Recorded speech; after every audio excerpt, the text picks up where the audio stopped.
of a lightweight.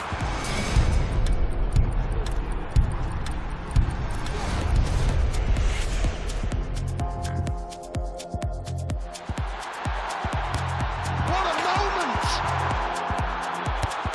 The history-making goal! She wasn't going for goal, but she'll happily accept it. It's gone all the way through, and look at this! Chewinga! Did you dare write Barcelona off?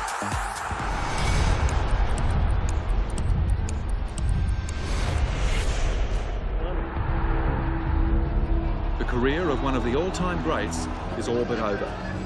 Nice comeback. Uma oportunidade de dizer alguma coisa que eu acho que nunca disse.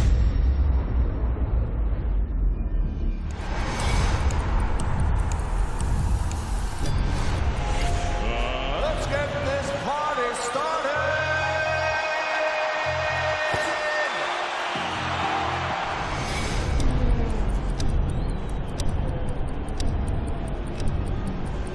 NFL Game Pass is now exclusively on DAZN. Let's get this thing going. Watch every game, plus the playoffs and Super Bowl. It's your all-access pass.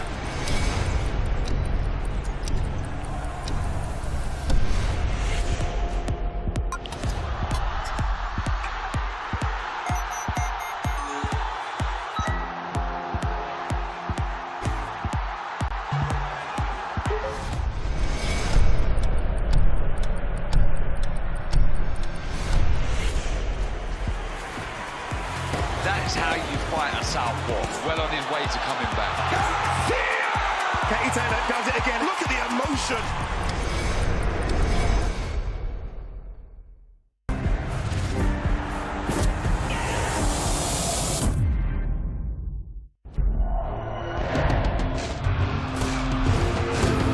Boxing on DAZN, sponsored by William Hill. The following program is recommended for those 16 and over, as it contains sporting violence, possible bad language, and flashing imagery.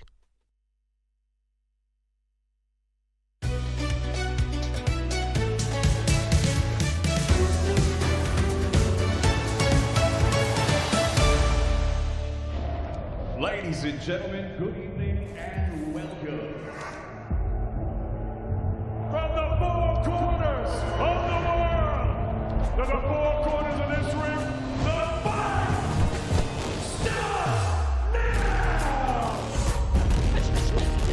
starts now! How do you like it?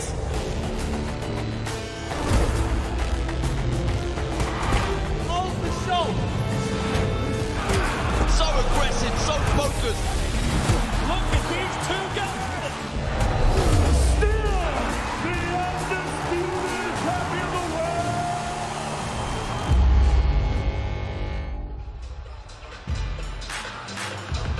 Here we are, back in the kingdom, Riyadh, Saudi Arabia, for the big one. It is the undisputed heavyweight title fight between Tyson Fury and Oleksandr Usyk. Are you ready? Let's get this party started! The Gypsy King, Tyson Fury! Beating Usyk now puts me #1 status. Let's get it on! Oh, jeez, right hand! Oleksandr! I've been waiting a long time to fight with Tyson Fury. He's a wizard, he's a master. Do you believe this? I prepared for this fight for 22 years. This fight. He's getting knocked out. I more speak in the ring. I'm destined to cement my legacy as the #1 fighter in this era.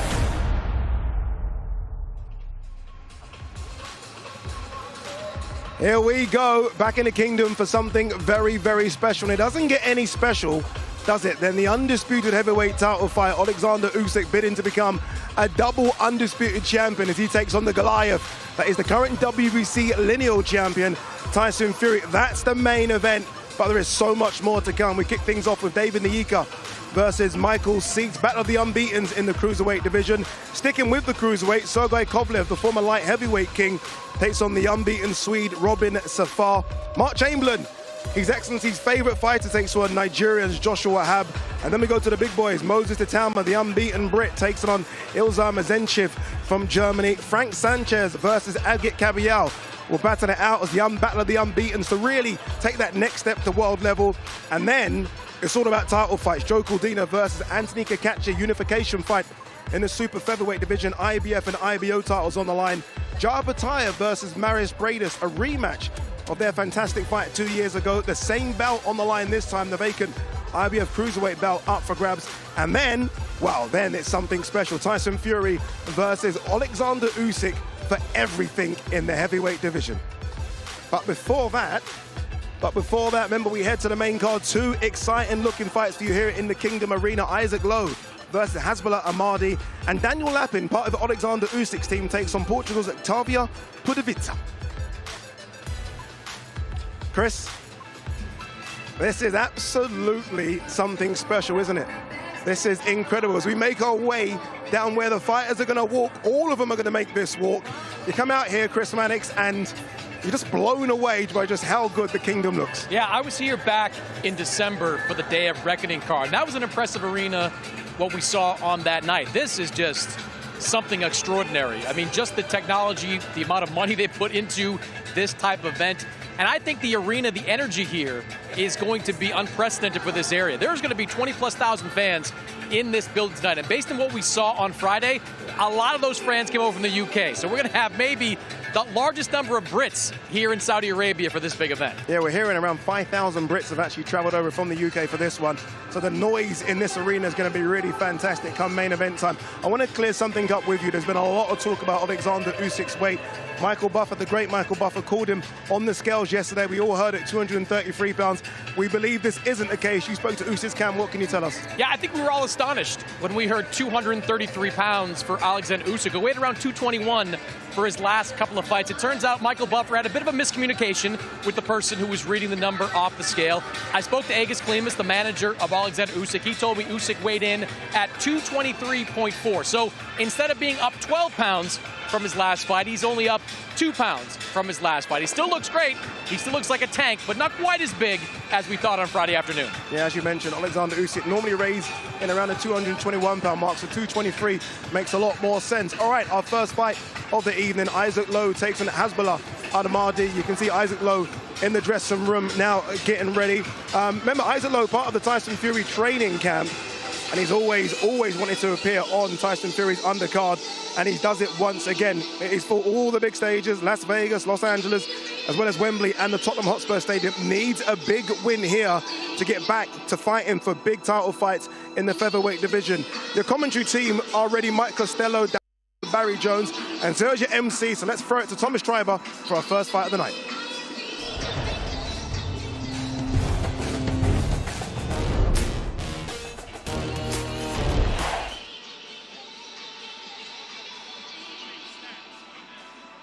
Ladies and gentlemen, we get things started in the featherweight division. Let's first welcome to the ring from Dubai. Here is Hasbulla Ahmadi.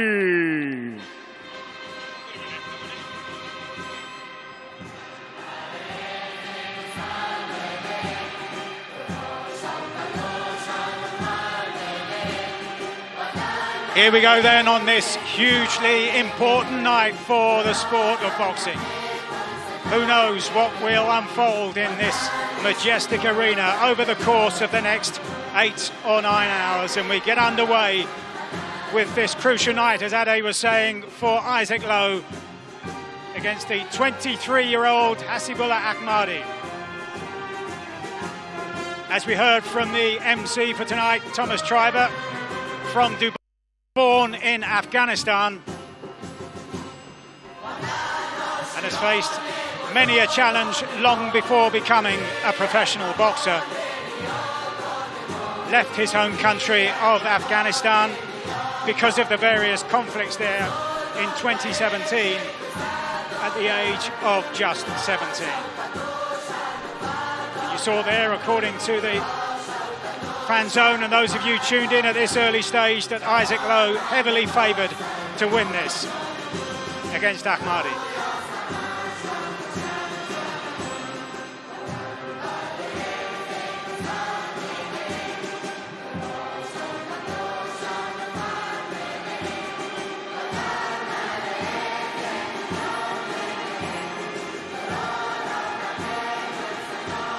And now let's welcome to the ring from England, Isaac, the Westgate Warrior, Lowe. Well, there's a bridge and there's a river that I still must cross as I'm going on my journey. Oh, I might be lost, and there's a road I have to follow, a place I have to go. Well, no one told me just how to get there, but when I get there, I know, 'cause I'm taking it. This vast arena, the stage set for the undisputed heavyweight championship of the world to come later on tonight here in Riyadh, the capital of Saudi Arabia. And here a man who's been a fixture in the Tyson Fury camp for so long. At the age of 30, as he climbs the stairs, he knows that this could be very important in terms of the staircase of his career. Returning after 2 defeats in a row a couple of years ago, and now on a winning run of 3.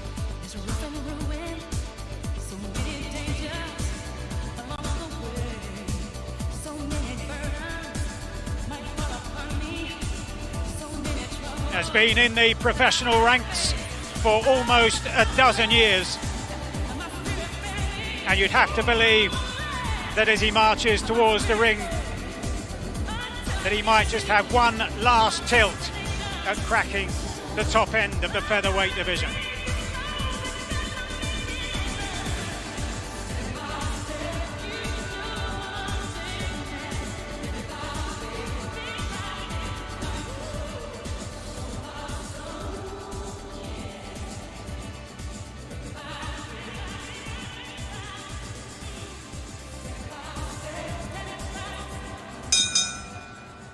Ladies and gentlemen, welcome to Ring of Fire, a great night of World Championship Boxing, live from Kingdom Arena in Riyadh, Kingdom of Saudi Arabia.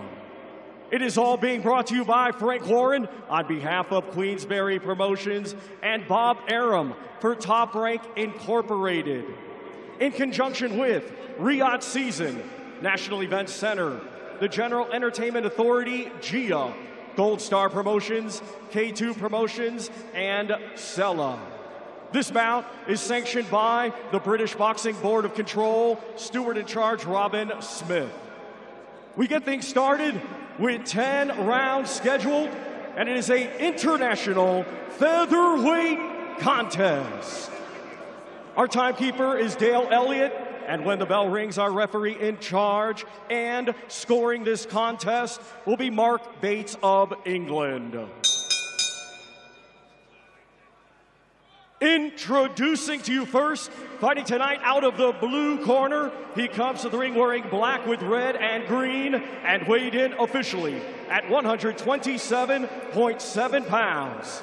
A native of Afghanistan, he is now fighting out of Dubai, United Arab Emirates, and has a professional record of 16 wins, just 1 defeat, with 5 wins. Coming by way of knockout, ladies and gentlemen, please welcome Hasibullah Ahmadi.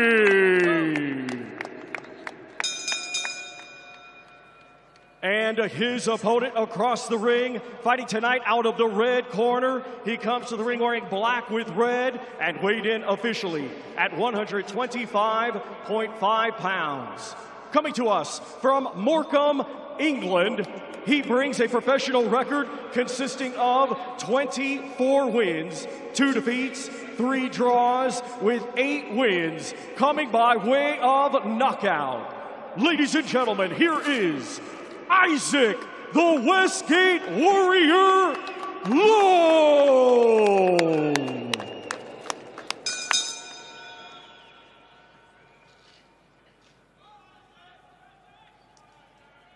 Okay, gentlemen, you both had instructions in the dressing room, so you know what's expected. Remember, get your punches up, obey my commands, and protect yourselves at all times. Good luck, gents. Touch gloves.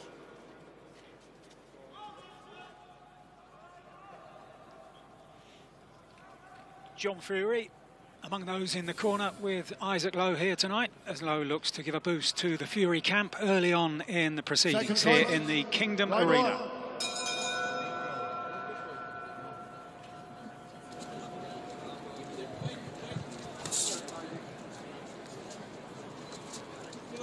Isaac Lowe with a chance here tonight to really give a boost to his career. He is on a winning run of 3 after suffering 2 defeats against world-class opposition a couple of years ago. Gets a chance to continue in the winning groove here against Hasib Ahmadi. As Thomas Treiber was saying, a native of Afghanistan, and his shorts decorated in the colours of the Afghanistan flag. Here we go, Mike. What a night we have in store for us. And this one, a potential banana skin, really. He's a bit of an unknown quantity of Ahmadi. From what I've seen of him, he's a tidy boxer. He's quite strong, nice tidy defence, slips and slides.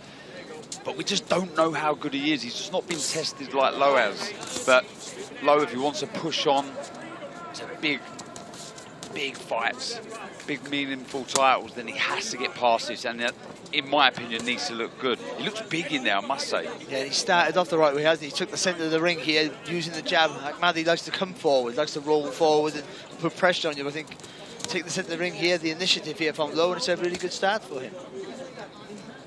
Barry Jones and Darren Parker alongside me at ringside here for the first of 10 fights on the bill, and Isaac Lowe getting to work with some impressive fluency with the left hand in particular over the course of the first half of the opening round. Yeah, he needs to be busy with that lead hand, and it's not just a jab. He throws a nice long left hook, nice left to the body, really bends the knees and turns the hip into the shot. And I think the uppercut's there for Lowe as well, but good work from Ahmadi, jumping in with the left hook. Stocky powerhouse of Ahmadi. Doesn't need to be close there though. That's a nice little right uppercut there, and he felt that Ahmadi a little bit. But Lowe he can push him back, but he can keep the punches long. If he gets close, he allows Ahmadi to fire back and have some successes we saw just a few seconds ago. If he just keeps working the jab, working behind that left hand, he can push him back and it'll be more effective. Yeah, it's the shot, it's the uppercut, lovely shot. I can see it's the elbows are so wide of Ahmadi. And obviously being the shorter out of the two, again, you're seeing that uppercut land again. This is nice boxing from Lowe. A particularly strong left hook landed there, and Ahmadi was forced to take a backward step. You see the confidence there, can't you, from Lowe? Punching from range. With even the left hooks, there's a little feint before he throws that left hook to the body at times. Took a left hook there. Good shot from Ahmadi. Really, really good opening round from Isaac Lowe.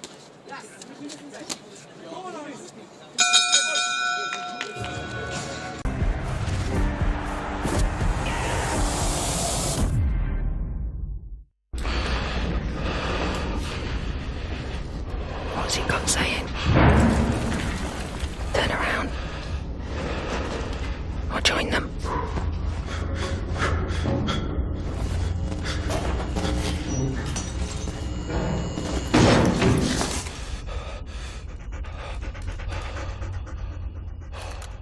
One time, stray dog. You've got the instinct. Now, get the training. They're doing good. They're doing good. Don't wait. That's it. Don't try to go for hard punches. It will come. It's easy. No power. No power. You'll get your timing. There's a really, really good opening round from Isaac Lowe. He just grabbed the opening round by the scruff of the neck. He's just letting that Ahmadi know that he's in deep here. Second time, round 2.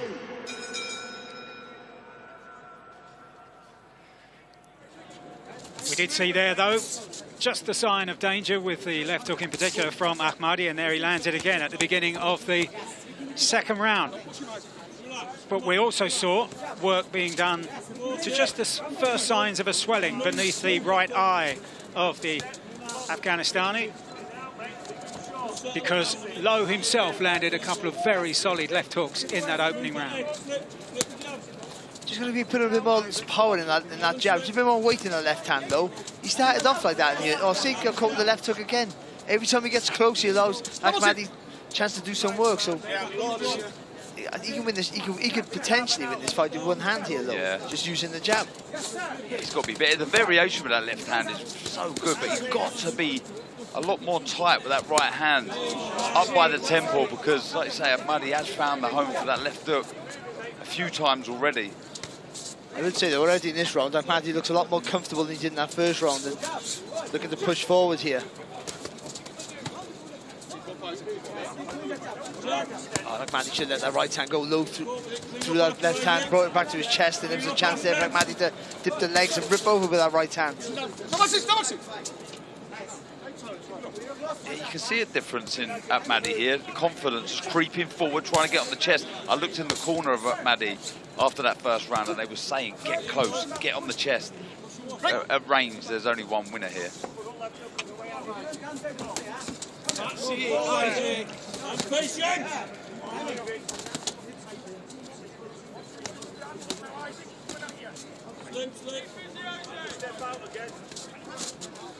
Good shot there from Ahmadi. Trying to look for that right hand over the jab at Ahmadi. I think it's where you start feinting if you're low. Try and draw out that right hand, and you can counter with your left hook, or look for that uppercut.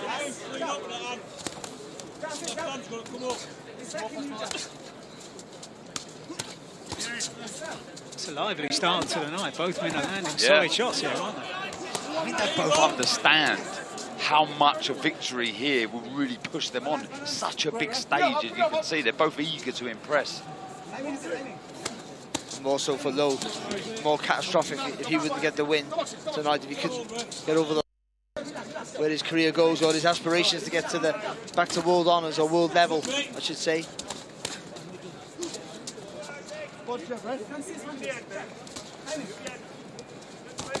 It's much better for like that. A little feint, 1-2.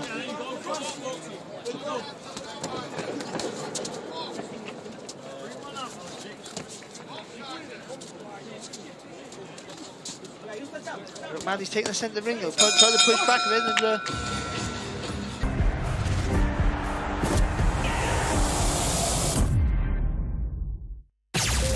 Hello, darlings. Aunt Helga. Futuristic scooters, old school website. Relax, web upgrades, I own them. Better design, e-commerce, and smart AI. Now you're fit for the future. I scoot off now. Your digital partner, Ionos.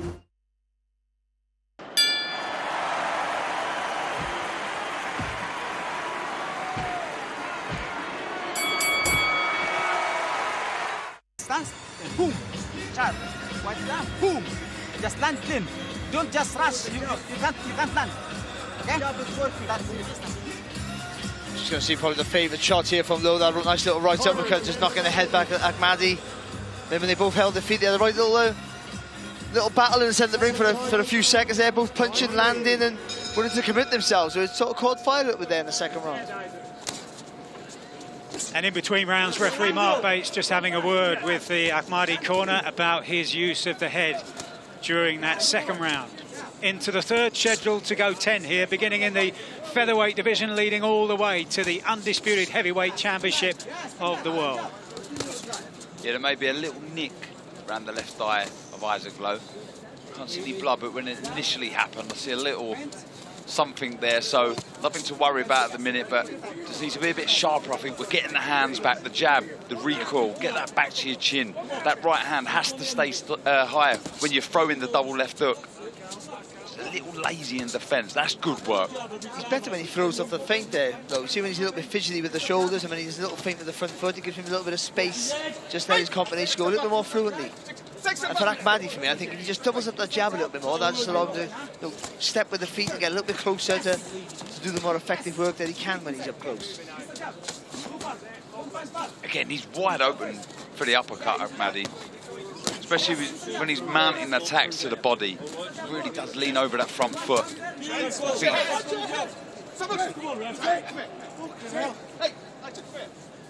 He's cut now, Ahmadi.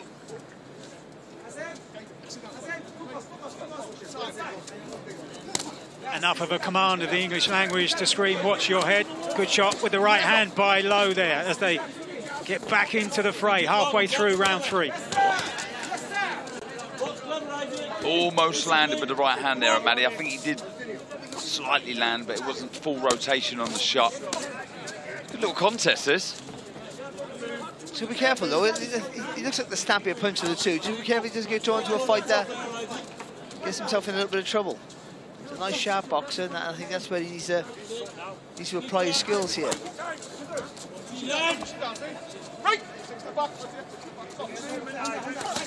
Yeah, I think you're right, Barry, as well. Just a bit more purchase on the jab. Really stab it out. He's kind of using it as a rangefinder at the minute, trying to drop the left to the body or the right to the body. Stick it out there, really ram it down the throat of Ahmadi, who, to be honest, is boxing nicely. He's doing the right thing. He's trying to get on the chest divided Lowe, who's kind of taking the bait. He's trying to mix fire with fire. We shouldn't really be doing that.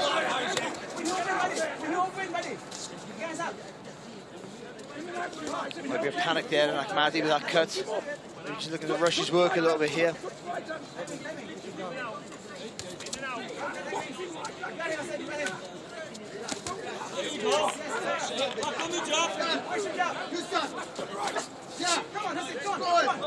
He's got one defeat on his record, Ahmadi, by an Aussie, Dana Caldwell, in Dubai, where he now lives, a couple of fights ago.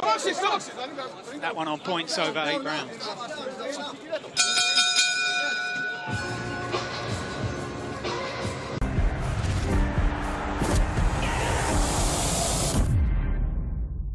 Rated T for teen.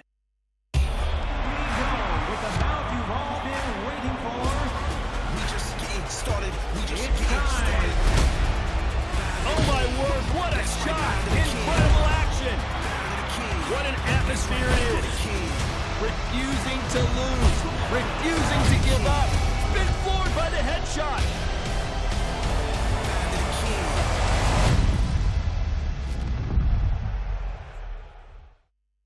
All right, just keep discipline. Sticking that jab, walk onto him. All right, you don't have to go looking for him. He's coming. Let's have a look and see where that damage to the eye come from. Yeah, clash heads. And I did think it was a matter of time. They're both eager to get stuck in, let the shots go. Accidental, of course, there. It's not one Ahmadi will want at this stage in the contest. Let's see then what the corner have been able to do for Ahmadi in terms of stemming the flow of blood into round 4. Just reaching Ahmadi. Again, the double jab will help him bring that front foot forward to land with some more shots. But he's got to throw and he's got to dip to the left or the right every time. He's got to keep that pendulum motion in his head. At the minute, he's coming forward in straight lines, and that's just allowing Lowe to sort of pick him off or step back and land with the right hand over the top.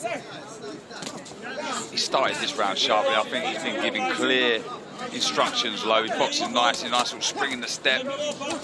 Sharp shot, just sharpen up that. There's that loose right hand again. Ahmadi finding the left hook, but Lowe did land a right of his own. Good fight, this.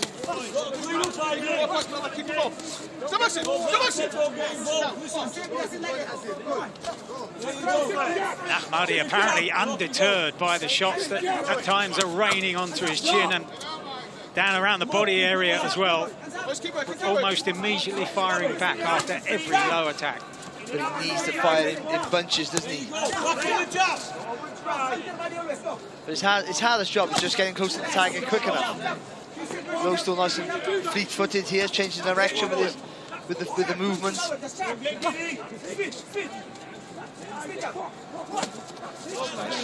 Nice job. Just grazing the target with that right uppercut. That's the shot, though, for Lowe. Did a bit more of a groove here. He's doing the right thing, frustrating Ahmadi. Ahmadi will be desperate if he's willing Lowe on to exchange with him. That's better. Good shot. Heads again. Because he comes down, he's always looking at the floor, Ahmadi, when he comes forward, and that's why that uppercut's always going to find a home. It's like I say, you got to throw and move his head every time. As frustrated as he must be, Ahmadi, and he is showing it at times, he fancies this. He's trying to get close, like I say, being a little frustrated at times, but he's having success with that left hook. He's just got to try and mount an attack more than the one shot. Dominant here, though, Lowe. he has been. It's been a very good round for him. Lovely, Isaac. Come on.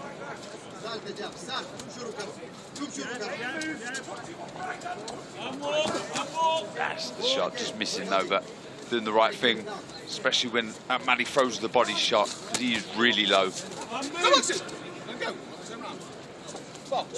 And he's kept it at his range this round, which is what you were both saying earlier on. Yeah, just look, I understand why he's looked to impress and exchange with Ahmadi, but at this range, he can make life very simple for himself.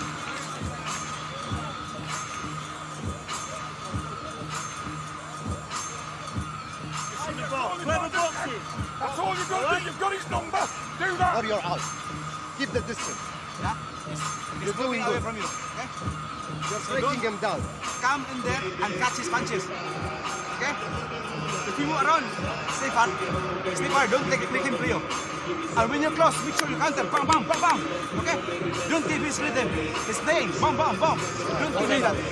You know what you're doing, yeah? You see Denis Kolesnik, the man there charged with repairing the damage to the left eye of Hasibullah Ahmadi. Just a much better round there for Isaac Lowe, I thought. For me, you know, he was just more fluent with his work, and I think he relaxed a bit more. He was using his feet, and when he gets that little bit of bounce to his step, it's just more smooth. His work's more smoother. He's down the combinations easily, and I thought that was his best round to date.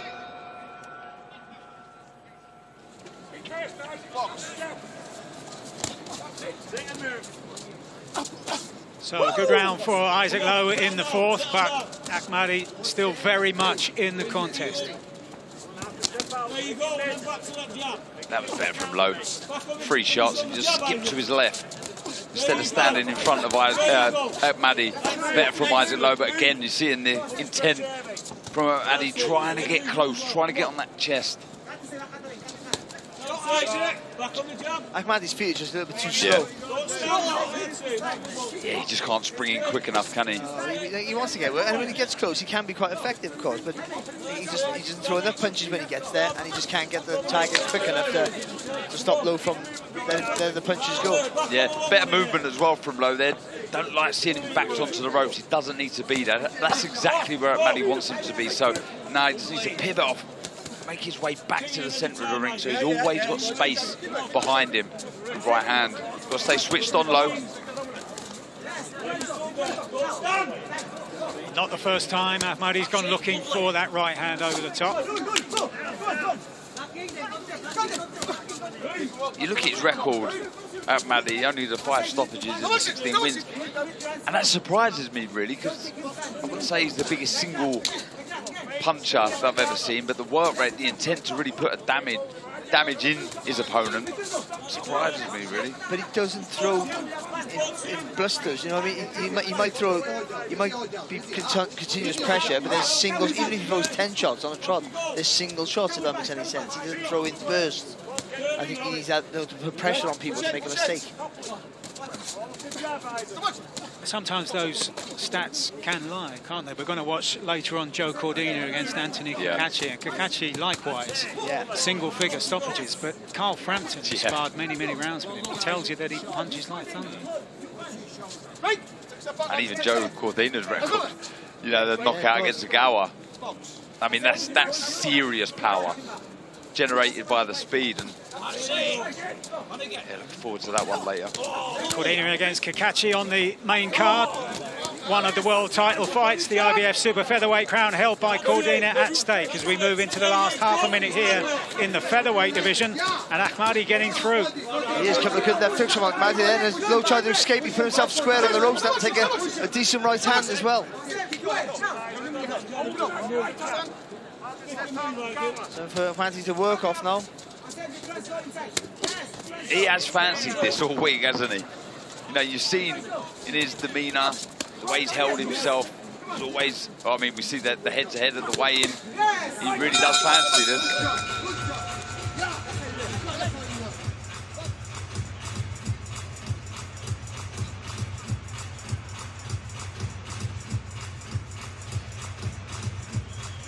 Well, here we are in the Kingdom Arena, but next week, after more than 2 years of waiting, bitter rivals Josh Taylor and Jack Catterall finally meeting in their hugely anticipated rematch. It's in Leeds for DAZN subscribers in the UK and the rest of the world. Don't miss it next Saturday, May the 25th. This fight not available, though, in the US or Canada. Just give everything up, yeah? With defense, smart. Don't get if you That see guy it, will just go straight to us, okay? Don't move. When you're inside, what's the chip? What's when you're inside? You don't like it. You understand? You don't like it. He doesn't like it. Okay. All right. Remember, come out now and have a go with it a little bit. Tuck up, move. Don't fucking get having around with it. Second time. Round 6. Oh, use your feet, Isaac. So we're at halfway, and Isaac Lowe surely in front on the referee scorecard, but Ahmadi just showing in that 5th round that he's still got much to offer. Oh, heads again, coming close. And he needs to build on that Ahmadi at the end of that last round. It was a good finish to the round. Because even though he's behind it, Ahmadi, this constant pressure, if it can have an effect, and he can keep that intensity, maybe, or keep the fitness level thing, he might start to turn the tide here. That's it. Keep long. Long, guys.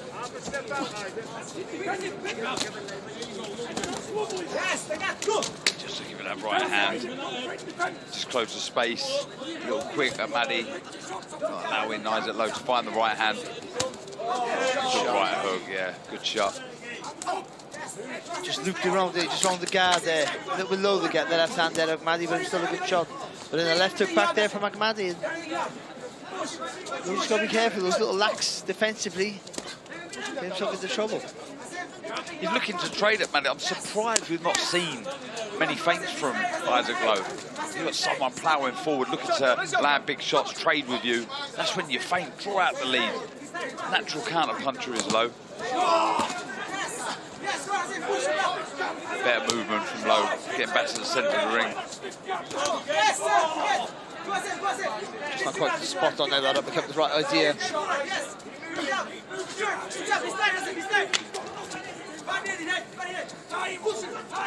Put your head this way. Go back, take a step back, keep your head up, okay?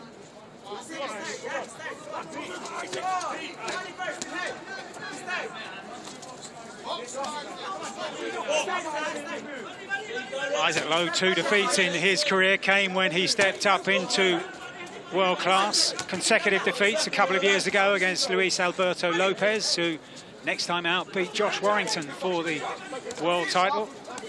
And then Lowe was beaten by Nick Paul, who will be part of the 5 versus 5 here in a couple of weeks' time here in Riyadh.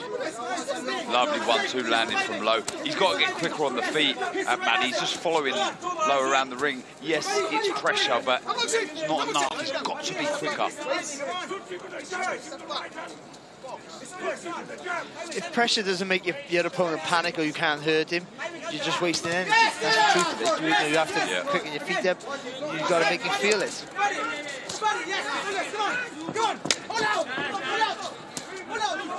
There's a bit of fluency in the work there of Isaac Lowe.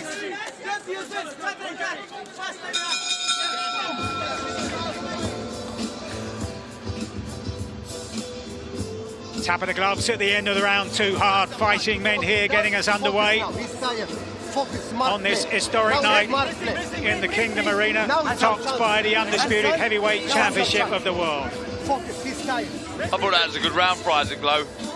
Wasn't enough pressure from Ahmadi, not quick enough anyway, and he was able to find the left hooks, the jab, drop to the body every now and again, a nice right hand. Didn't really put full power in the shot, but still was a scoring shot. And yeah, he had everything his own way there, Isaac Lowe. More urgency on the feet from this man required. That does not mean you don't focus. Careful his punches. Careful his punches. Careful his punches and go for a kill. Understand? Boxing, he's looking smart, he's looking good. You're not getting caught. You stand there too long and get caught with one, yeah? Don't do it. Listen to me what I'm saying to you, keep it long. All right?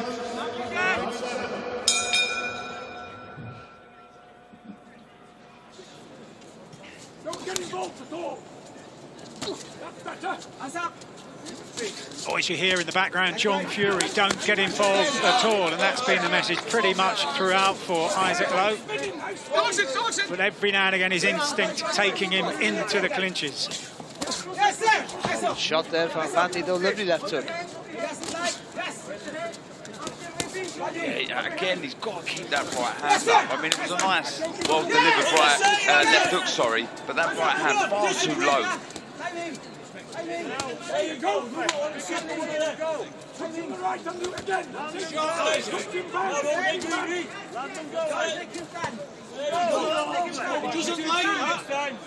Yeah, I don't think he liked that shot of Maddie. It was a nice right to the body. Sort of stayed crouched down for a second or two.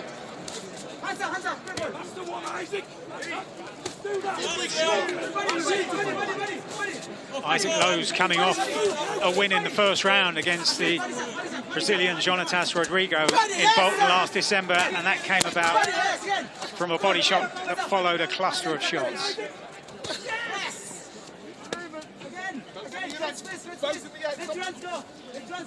Ahmadi, even though he's trying to push forward, he's just slowing down, isn't he, a little bit? You see him trying to push his punches out a little bit more here.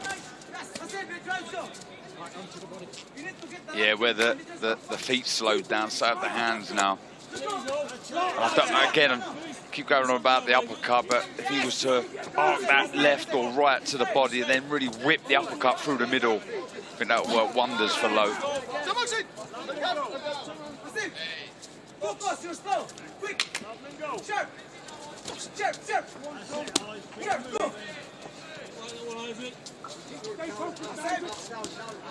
Everything behind that lead hand now, I would. If I was Isaac Lowe, just jab, jab, jab, head, body. Don't need to lead with the right hand. That's when the heads come close together. Everything behind that jab, the right hand will follow. That's good, just change direction with his feet. Snappy left hook on the turn as well. Good work though from Ahmadi, just holding his feet too long. Low.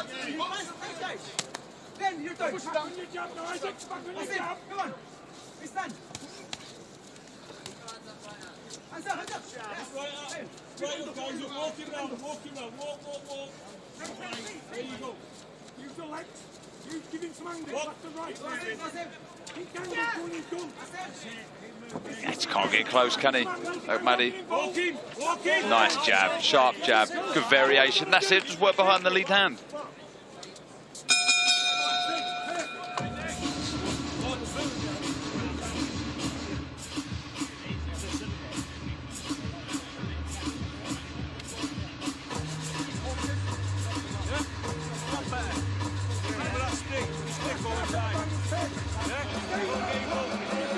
Well, what a night coming up here, Saturday, June the 1st, just 2 weeks away now.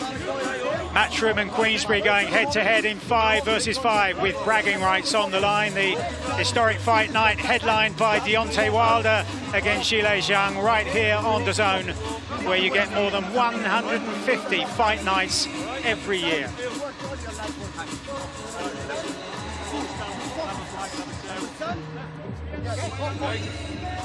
Clean up with your hands, all right?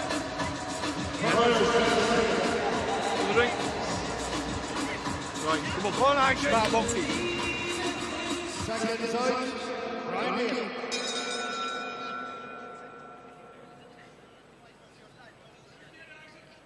So Isaac Lowe then looking to assert the authority that he's built up over the course of the first 7 rounds here, scheduled to go 10. Looking to make it 4 wins in a row after being beaten twice in a row by Luis Alberto Lopez and Nick Ball a couple of years ago. If Ahmadi just had to roll off the punch every time, he can come back with another one, but he makes himself a little more elusive, and he can hold his ground a little bit more there. Because every time he throws a shot, he stays still, and one comes back and he has to regroup. They give him a right telling off in that Ahmadi corner. They really want him to get close now, really want him to start working.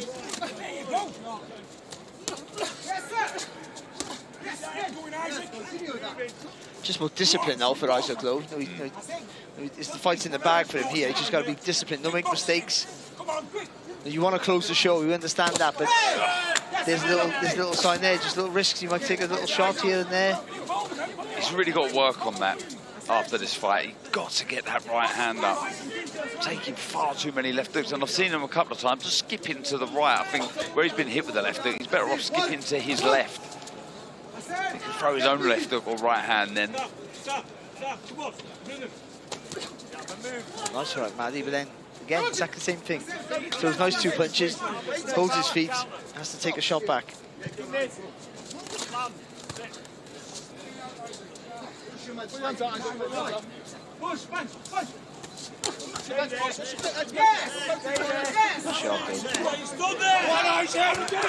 Doesn't need to be traded out. Ahmadi got to work, keep working. Left hook for Ahmadi. And again, right at the temple there from Lowe. He felt that one. And Ahmadi following up to the body, and Ahmadi having one of his best spells of the fight here with a minute to go in round 8. Yeah, he's got to be tiring, he's got to be feeling the pace low, but it's the only reason why you'd hold your feet. The corner are giving clear instruction. You can hear John Fury saying, move, make this easy, don't get involved. But he's still willing to hold his feet.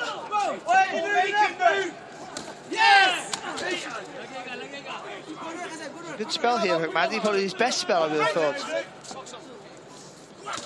Oh, good shot. Oh, tremendously timed left hook, and Ahmadi goes down. Finally, the resistance is broken with 20 seconds to go in round 8. How now will Ahmadi respond? Will Lowe find the gap once again? Oh, good right to the body. Hand to the body. Oh, big shot. Superb attack this from Lowe. Will there be time before the bell rings at the end of the round? And what will the corner decide for Ahmadi also?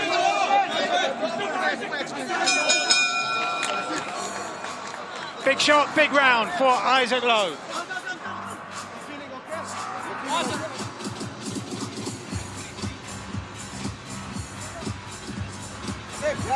Focus. You sure okay? Wallah.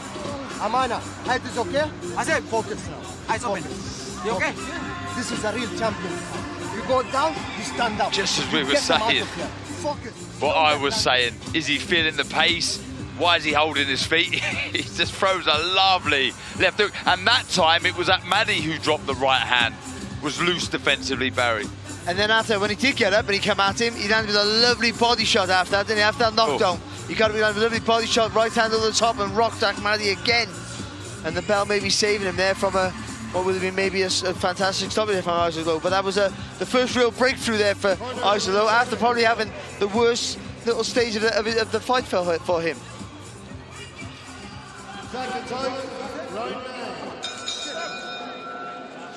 Well, Ahmadi slow to rise from his stool and was asking in the corner how long to go. And was told 2 more rounds. Lowe now looking for the finish. That's better. Right, solid jab there for Lowe, just stepping into that left hand. Now he's looking really strong. Yeah, looking good, Mike. Working the body, uppercuts as well.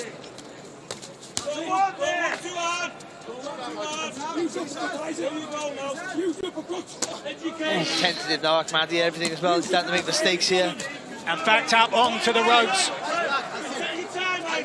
The referee looking on here and surely asking himself the question, how much has Ahmadi got left? With still more than 2 minutes to go in the 9th round. Just step in with that left hand now, though. Every time he throws it, we'll step in with it. Ahmadi will be looking to time Lowe on the way in.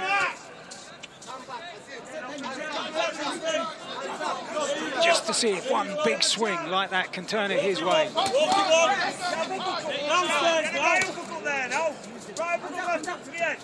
Oh, good shot there from Ahmadi. Come a little tall there, Lowe. Tip Lowe through the right hand over the top.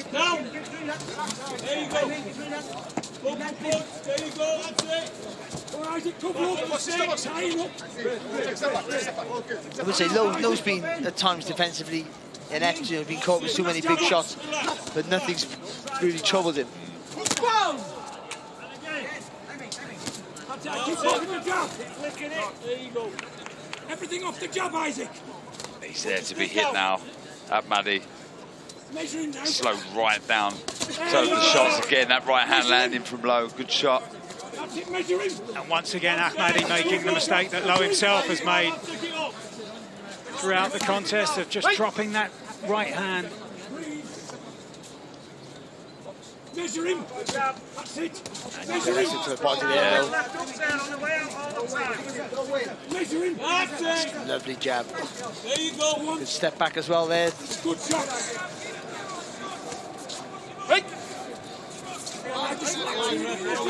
He's done the right thing at Ahmadi holding them, because if he could have sustained an attack there, Lowe, perhaps could have got the stoppage. It was a good passage, jab, step back, right hand. It was good work. That's it. No, that's all you've got to do now. Measure him. I think he's completely broke the heart of Ahmadi after that knockdown. Down we go now. Lovely shot. That's all you've got to do. It's not the same intent at all. Been hurt, feeling the pace. And you know when someone's feeling the pace, get they pot shot. Like he's never the most. He didn't throw a lot of accumulation of punches anyway, but he's pot shot now. And underlined by the shots thrown right at the end of the round by Ahmadi. A swinging right hand followed by a swinging left hook. Okay, just timing. Yes, timing. It's a lovely right hand there from Usyk. Lowe again, maybe just covering left hook, but the better shot there was that lovely right hand right in the button. And you'll see now when we go back from this little replay, there's a swelling just appearing there on the left jaw there of Ahmadi. Okay? You like to go for it. Mike, you're feeling okay? Sure? Try not to get much. You want to win? No, focus. Just one more round.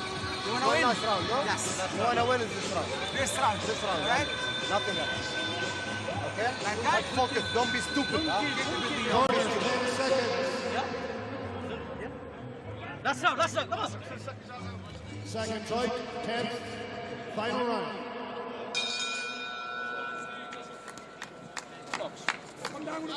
Well, it's been a brave performance by Hasibullah Ahmadi, but for much of the contest, he has been second best, in particular in the 8th round. And the message from John Fury at the end of that previous round for Isaac Lowe. Just keep it behind the left hand, that's all you need to do. Up and down with a jab. That's all you've got to do, son. Take your time. Snap punches, quality shots. Quality shots, Isaac. Nice jab. Good timing there, wasn't it? Yeah, just got to see this out now. Isaac Lowe boxed nicely. Been a really brave effort from Ahmadi. There was times there he thought he might be turning the screw here, might be getting to Isaac Lowe, but got back in a rhythm, jumping him with the left hook.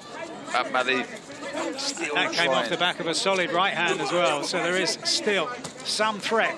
But the thing is, because he don't try to turn his hand over, he punches with the fingers when he jumps in. If he just turns his hand over a little bit, that jumping in, all that effort he makes would have a bit more of an impact. And that's why Lowe probably felt comfortable with his hands low.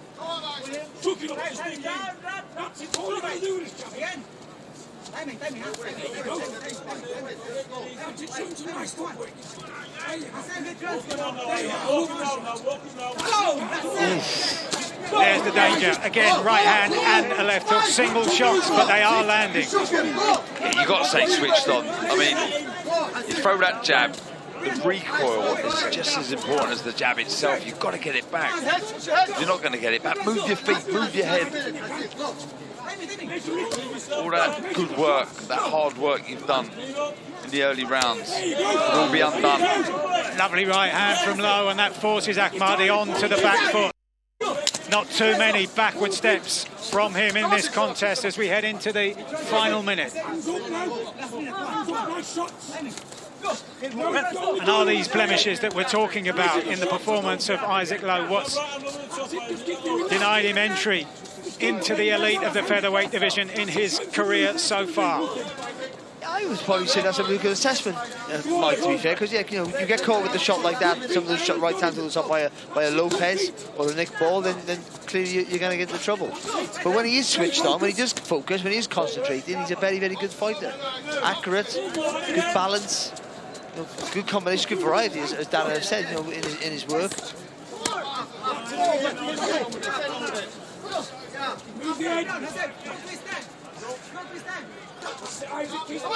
Last few seconds then as Isaac Lowe looks to close out his 4th win in a row after those 2 defeats a couple of years ago in much higher level than this.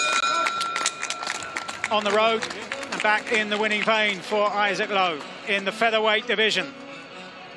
It was a good fight, a good test, and a good win for Isaac Lowe. Ahmadi come into this fight, he really believed in himself. Like we said, an unknown quantity. We didn't quite know what level he was at because of the opposition he faced. But big fella. Go on, Tyson. Let's get this party rolling. Isaac Lowe, he done what he had to do there. There was a couple of scary moments where he thought Ahmadi was coming in, but he dropped a man from Afghanistan. And like I say, it was a good test and a good win. He can really push on now, hopefully, from that.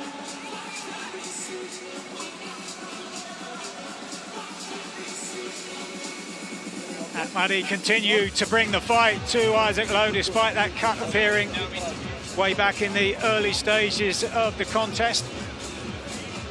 And then floored in the 8th round and looked at that stage as if he might be beaten inside the distance, but managed to see it through to the final bell.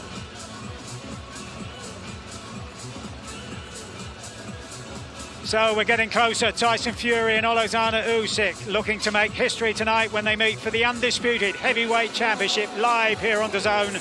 Both men undefeated, and now the boxing world soon to find out who is the #1 in the heavyweight division. If you haven't already bought it, you can still buy it now on DAZN.com.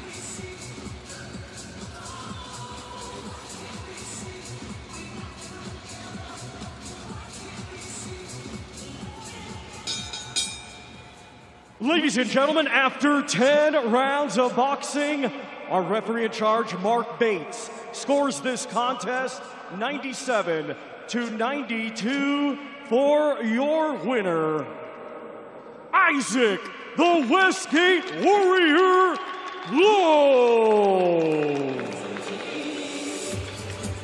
So, as Isaac Lowe himself said, getting the party rolling with a win for the Tyson Fury camp. And that the 25th of his professional career. Looked as though he might record one inside the distance at one stage in the 8th round, but a game resolute performance in the end from Hasibullah Ahmadi, taking Isaac Lowe all the way to the final bell, and he can celebrate a 4th win in a row. Well, Isaac looked to the centre of the ring from early on. He established a good jab, and it looked like he was going to be dominant that way. But every now and again, there was some lax in the defences, and that's where Ahmadi had a bit of success. The left took the right hand over the top. But every time he did, Lowe came back with some better quality work. The left hook hit the uppercut, superb for him all night.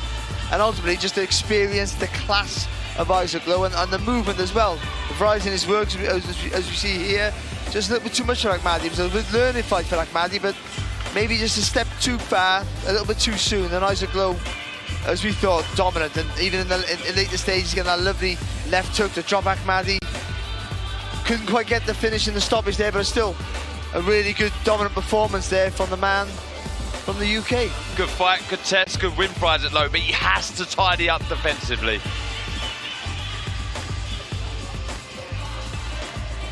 So 4 in a row for Isaac Lowe from the Tyson Fury camp, and as he was saying himself, that's 1-0 as far as he's concerned. And at the top of the bill, the undisputed heavyweight championship, and Isaac Lowe goes back to the dressing room and the Fury camp as a winner right at the start of the card.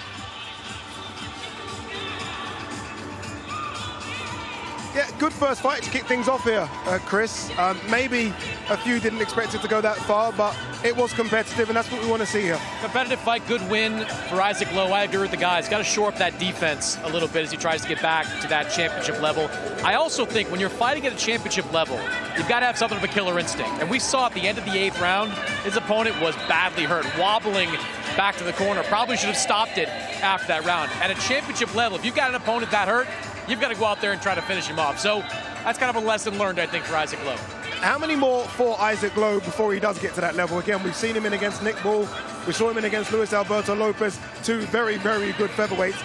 What do we need to see? How many more before he gets to that level again? I think at least one more, because you kind of want to bridge the gap a little bit between Ahmadi and someone the level of Luis Lopez or Nick Ball. But I was impressed with his offensive output. I was impressed with his accuracy on some of those shots. Just has to get a little bit better defensively. And again, don't waste time. You don't get paid for overtime in boxing. You see a guy hurt, you get him out of there as quickly as you can.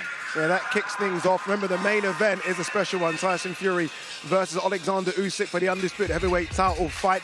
And there is so much more to come on the zone in the next couple of weeks as well. Let's not forget, these two guys do not like each other, and they're going to settle a beef that's been going nearly 2 years. That's Josh Taylor versus Jack Catterall. And then it's Eddie versus Frank. Some might say they don't like each other as well. It is 5 versus 5. Queensbury versus Matchroom. Incredible run for the zone in the next couple of weeks.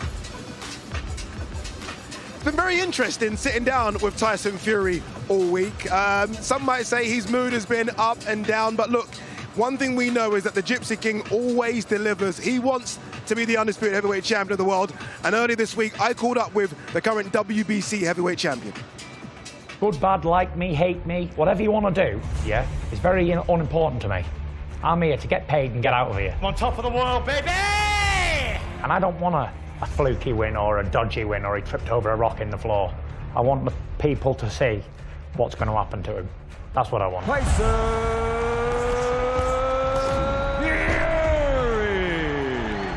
I'm destined to become the undisputed champion, and more than that, I'm destined to cement my legacy as the #1 fighter of this era. I think this win puts me at #1. Beating Usyk now puts me #1 status of all time. Usyk! Usyk! Usyk! I don't want nothing to spoil it, like an injury or a shoulder injury or something stupid. I want a victory properly. Goes down and I could hit him, and I'll say, no, get back up, come on. Play. Only person standing in front of him now is me. Then he will have battered his way through Great Britain, and we can't be having that. I think Tyson Fury in good spirits all week, and you're going to be, right? I mean, he knows what's up for grabs here. He's going to be nervous, Chris, but he's going to be excited. Remember, this is the free portion of our event. Scan the QR code. You don't want to miss it. We kick off things in about an hour. You don't want to miss it. Really good fight to kick things off as well. David Niika versus Michael Seitz. What'd you make of Tyson Fury all week? Well, I think there's definitely some anxiousness within Tyson Fury. Why wouldn't there be? The chance to be the first 4-belt undisputed champion, the first undisputed champion in heavyweight of this century.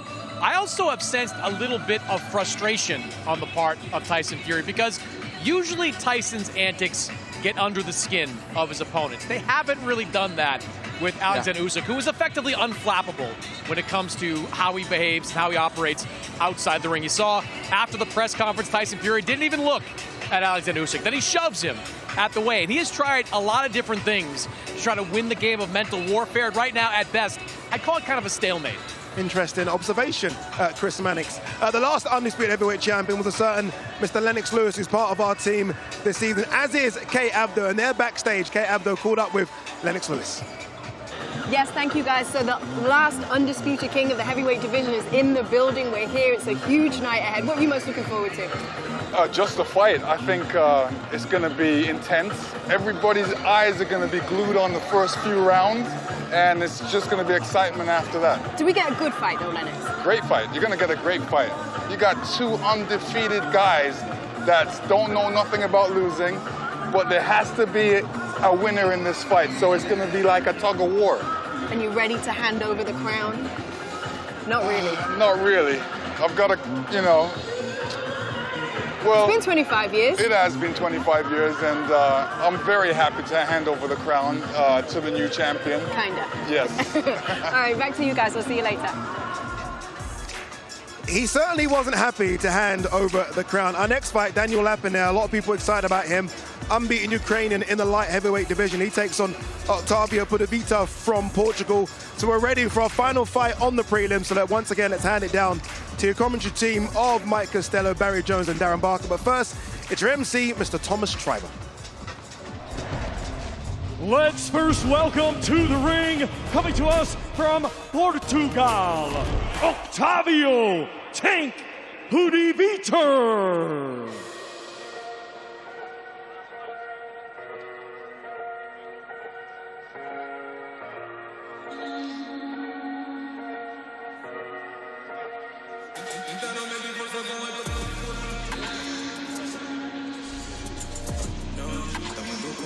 Well, a very nervous-looking Octavio Pavita making his walk towards the ramp here in the Kingdom Arena.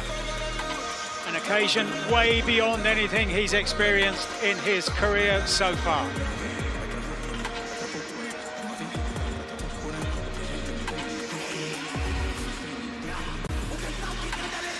Nothing like the crowd numbers and attention that will be present here later in the evening. But this is still a massive occasion in the career of Pavita, who's been a pro for just 5 years, is now 36, turned pro late. No doubts among you watching on and getting involved with the fan zone. 4 out of 5 of you believing that Pavita here is destined to leave the ring as a loser tonight. And now let's welcome to the ring from Ukraine, the undefeated Daniel Lapin.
Daniel Lapin decides it's time to make the walk to the ring. With his image appearing on the huge screens high above us here at ringside against the backdrop of the colours of the Ukrainian flag, the blue and the yellow, the blue for the sky, the yellow for the grain down beneath. And will this be a night when Daniel Lapin grows his career? 9 fights old at the moment. And we saw earlier a representative from the Tyson Fury camp in Isaac Lowe. And here, Oleksandr Usyk and his camp represented by this tall southpaw in the light heavyweight division, Daniel Lapin. At the age of 26, and after 4 years as a pro, now looking to kick on in his career.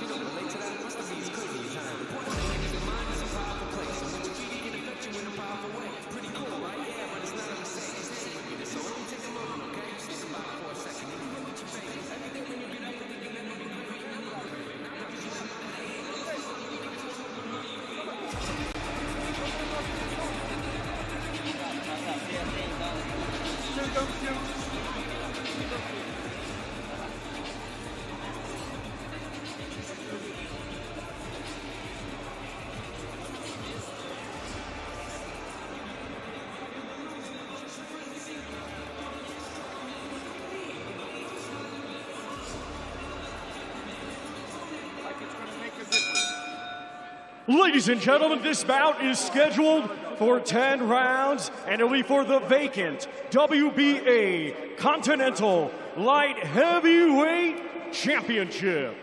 Brought to you by Frank Warren on behalf of Queensberry Promotions and Bob Arum for Top Rank Incorporated. In conjunction with Riyadh Season, National Event Center, the General Entertainment Authority, GIA, Gold Star Promotions, K2 Promotions, and Cella. It is sanctioned by the British Boxing Board of Control, Steward in Charge Robin Smith, along with the World Boxing Association. President Gilberto Mendoza Jr., Supervisor Carlos Chavez. Our timekeeper is David Walters.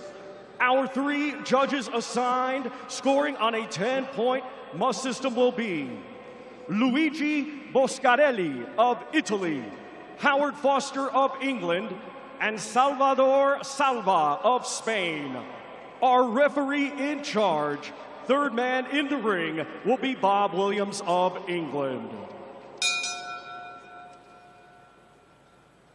Introducing to you first, fighting tonight out of the blue corner, he comes to the ring wearing black with gold and weighed in officially at 173.7 pounds. Coming to us from Porto, Portugal, he brings a professional record consisting of 9 wins, just 1 defeat, with 4 of his 9 wins coming by way of knockout. Ladies and gentlemen, please welcome Octavio Tank Pavita.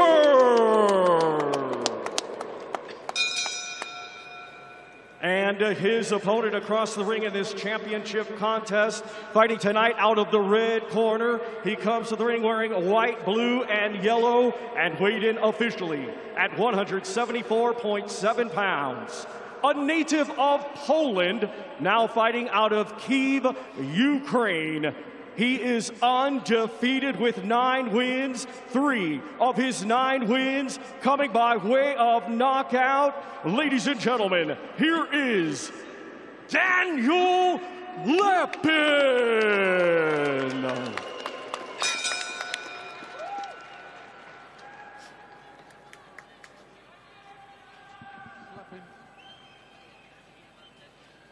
Okay, lads, obey my commands. In the event of a knockdown, the fighter standing will go to the furthest neutral corner and stay there. Protect yourself at all times, touch gloves.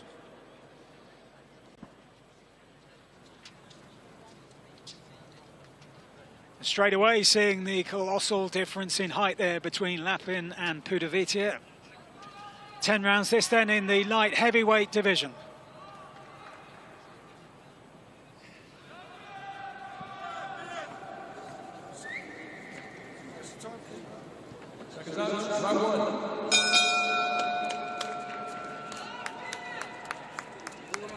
So that's the last of the fights then before we get underway on the main pay-per-view broadcast and the heavyweight championship of the world, the undisputed title to be won tonight by Tyson Fury or by Oleksandr Usyk. And here a representative of the Usyk camp in Daniel Lapin, the southpaw, 6'6" tall, against Octavio Pavita, who's already switched himself to the southpaw stance inside the first half a minute. Could be a very, very frustrating night this for Pavita. Lapin, his feet are razor sharp. I mean, he has the frame, the build of a high jumper, and you can see how quickly he is on his feet. Always taking the range away from his opponents. Pavita, he likes to get close, likes to rough up his opponents to get successful, to get purchase on the shots, but can he get close to Lapin? I'm not sure this evening. We did see a little spell from Lapin, who is a very tidy boxer, but at the media workout, he let about 20 shots go with real spite. I want to see a little bit more of that from Lapin. See, when you got the range of Lapin, when you got the body structure he has, you just got to swing into the shots. You got to move that body from the hips and the shoulders. You get that whip the punch because you get the acceleration of the shot, and that will do the damage. And every now and again, just push up that back foot with the right hand, push right through the tiger with it. Oh, he felt that one. And backs off into his own corner and takes a knee as Lapin starts to open up in the style that he did at the workout. And Octavio Pavita is looking like he doesn't want to continue here. And referee Bob Williams completes the count in the early stages of the opening round. And the celebrations begin for Daniel Lapin. Well, I said you got to step behind, you got to step in with that right hand. He threw that jab, didn't he? He stepped in, but it didn't seem like there was lots on it, did it? No, not at all. It just caught him funny on the nose, maybe, or... Well, I said I see some spite. I see some horrible, nasty shots thrown at the media workout. I wasn't expecting it to happen that quickly. Pavita, he's only had the 1 defeat. He's never been stopped. He's tough. He's game from what I've seen. But Lapin, I mean, this could be a new improved from But you know what? Lapin. I mean, that was impressive. I know the shot didn't look heavy, but that was impressive. But like I said at the beginning, you don't need to. All you got to do is get that body mechanics with when you're a tall, long fighter, and twist from the hips and the waist. Because all the power's on the end of the shot. You get the acceleration in the punch. You don't have to push too hard for it and use all the like the muscular fighters have to. There has to be smooth rhythm. But as long as you get them at the end of the shot, and that's clearly what it must have been. I don't think Lapin was expecting it to finish so early either. Big smile. Listen, let's be honest, Mike. We were all sat on you expecting like a 10-round, technical masterclass. Really, that's what we thought. And whatever happened to Pavita, he's still on his stool from that single shot. Yeah, so he was just in a nice, smooth rhythm early on. And yeah, look, maybe it's just caught the eye. I think it's exactly what happened. The punch just grazed. That was a little naughty as Pavita was on one knee. See, I thought it was the jab, but it's not. It's this hand here. It cuts across the face, doesn't it? Yeah. I thought it was the right-hand jab that he stepped into, and I thought, oh, that's good. But it's actually that left hand sort of comes across the face, and maybe... Well, I can't see what it does, though. It's the weirdest of things. It's almost as if it knocked Pavita's own glove into his eye. Yeah, it did. I'd say that was a little naughty. Get a better view here. Yeah, it just grazes the eye, Mike. Yeah, straight away there. The gloves are around his face, and he's clearly uncomfortable. Real inexperience there. He should have taken the knee straight away.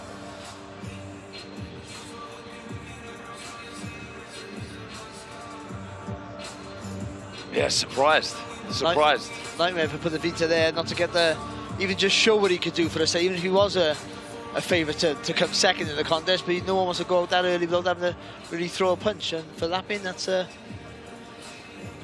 say a career best win, isn't it? That early of a finish there, but it'll grow with confidence of his power. Maybe he'll start stepping behind some more punches, and we'll see a more exciting version of the Ukraine.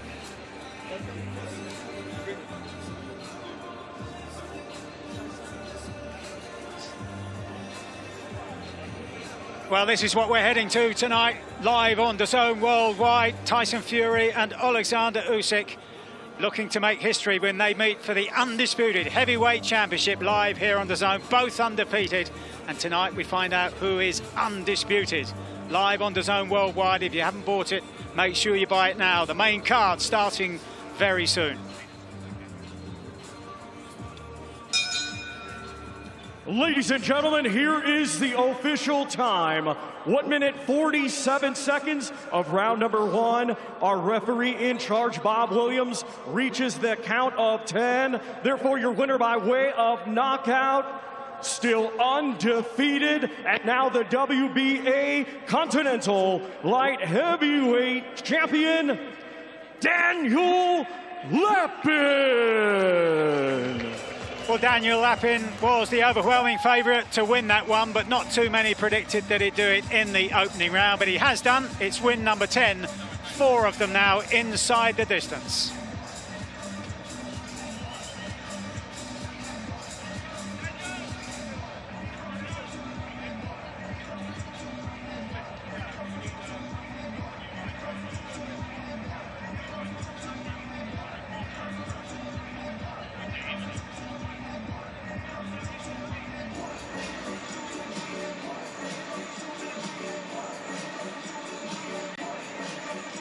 So here we are then in the Kingdom Arena, the first 2 fights.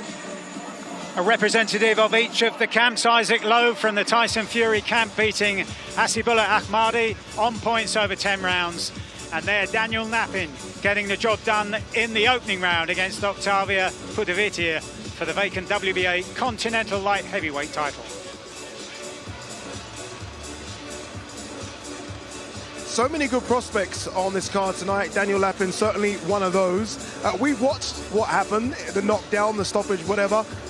We still can't quite work out what went wrong there. Yeah, in real time, it looked like a broken nose because the way that he pawed at his face there, you thought, all right, maybe there was a busted nose, but when you saw the replay, it clearly caught him on the side of the face. And one of the more common injuries, facial injuries in boxing, is a broken orbital bone. And that reaction that we saw, it looked like something that we've seen from fighters that have had broken orbital bones in the past. Hopefully not, because that's a tough injury to bounce back from, but that was my first instinct when I saw the replay.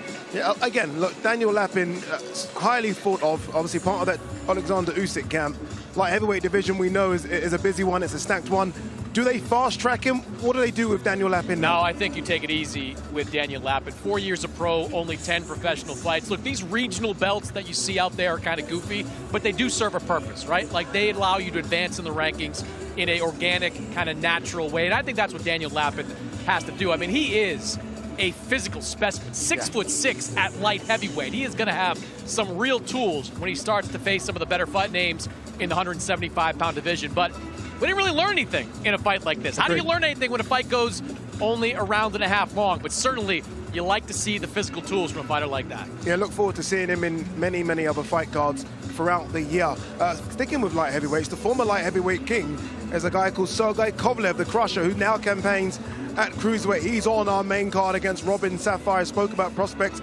Robin Sapphire is certainly that. Let's hear from the man they call the Crusher. He's backstage of Ali Drew.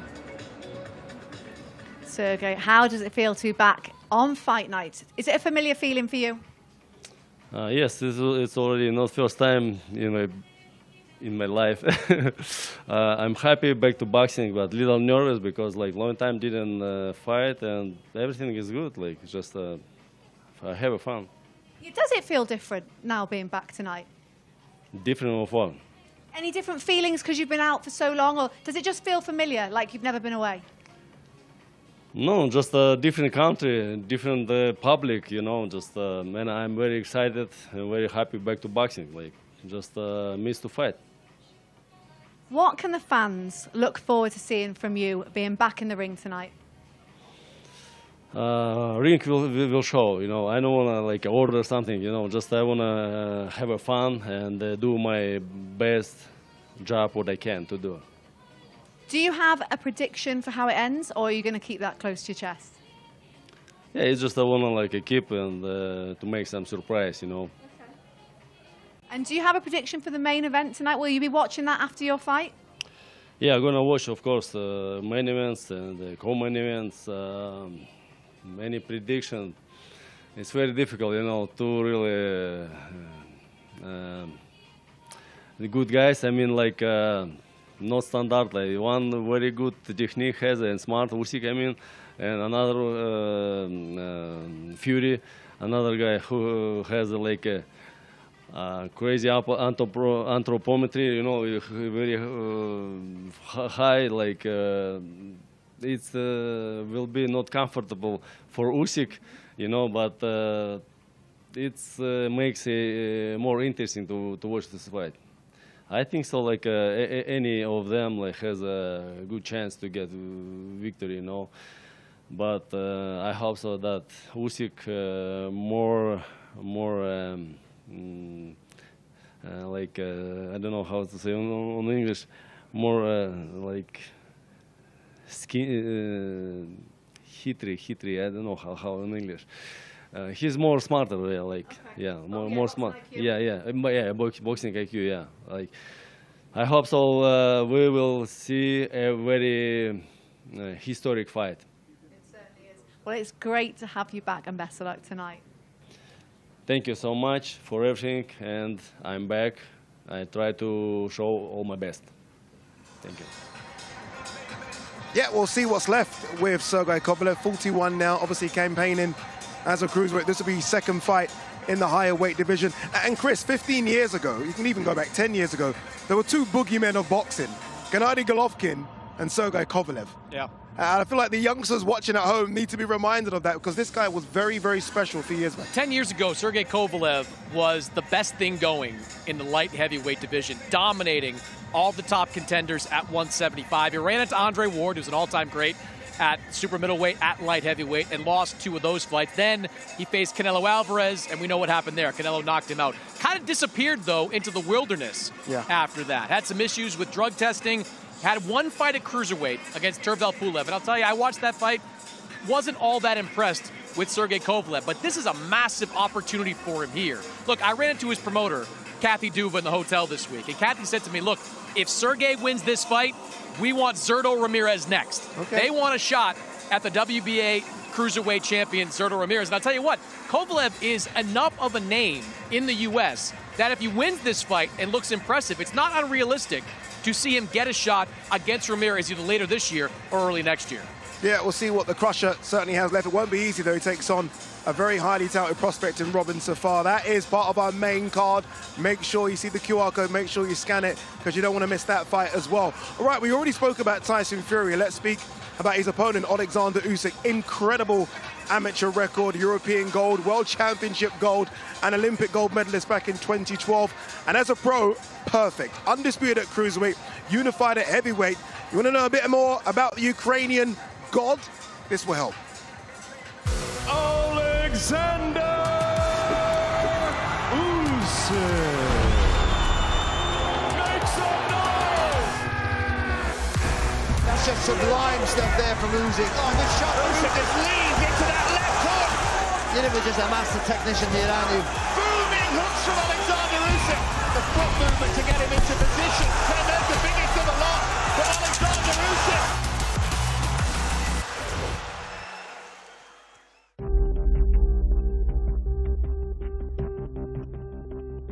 Amateur pedigree is huge. When you're going to talking of the likes of Oleksandr Usyk, it's massive. This guy's had, what, 250, 300 fights, and you have to understand that 210 of them are elite level fights against the best that every other country's got. I remember a lot of my amateur fight. Olympic Games, World Champion, European Champion, local Ukrainian competition. It's a big experience. When I was first Olympic Games, it's Beijing. I lost second fight, Italian guy, Clemente Russo. Second Olympic Games, I'm changed my life. It's training, family, training, rest, family. Next Olympic Games, I win. I say, yes, it's great rematch. I remember when my father called me, say, congratulations, son, I love you. I say, yes. It's big motivation for me when my father tells me, I love you.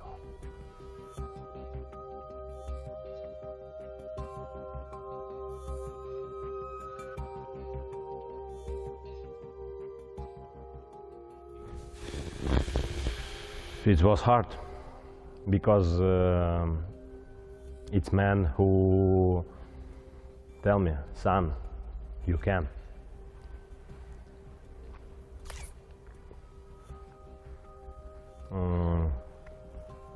It's hard. Now too hard. I remember my father. I pray every day for God. I say, please help my father. He every time close.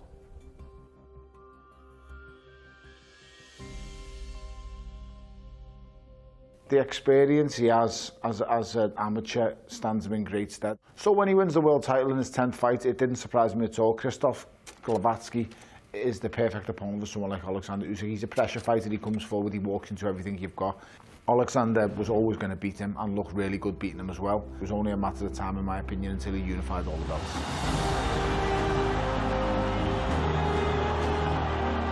He gets all 4 belts in the cruiserweight division, and what does he do? He goes over to the UK and challenges Tony Bellew in his backyard. Do I think I could beat him? Absolutely. But thinking you're going to knock someone out and actually doing it are 2 different things. I thought Tony Bellew boxed very well, but he was working very hard to win those early rounds. Yeah, I got tired, and I got tired because he made me tired. So I give him all the credit in the world.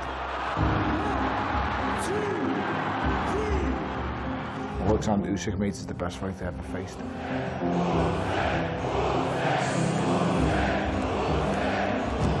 The move to heavyweight is something that's not easy. Very few cruiserweights have gone on to win world championships or dominate the heavyweight division. Oleksandr has a big size disadvantage, and he has to use his incredible skill and IQ to supplement that. As soon as he goes to the heavyweight division, he basically picks fighters who are going to put it on him and where he can soak stuff up and let it sit on the ropes. The game plan for Derek Chisora going into the Usyk fight was to do exactly what he did, was to press the action. It was about Derek Chisora sort of crossed up and getting into range and roughing up Usyk, and he's probably done the best of any heavyweight who's fought Usyk so far, including Anthony Joshua in those 24 rounds that he's fought with him. I was lucky enough to commentate that night, and I was just in awe of the ring craft of the man. The footwork was exceptional. The way he skipped side to side, he was creating angles. Someone as well schooled as Anthony Joshua, an Olympic gold medalist, had no answers. I thought Anthony Joshua would have been just too big, too strong, would have walked him down. But somehow Usyk was able to present a boxing match to Anthony Joshua that he was able to control. AJ was absolutely exhausted at the end of that first fight, and I mean so tired he could barely walk. And new heavyweight champion of the world, Oleksandr Usyk. That was the fight where I thought, I don't know if I'm going to see Usyk get beat.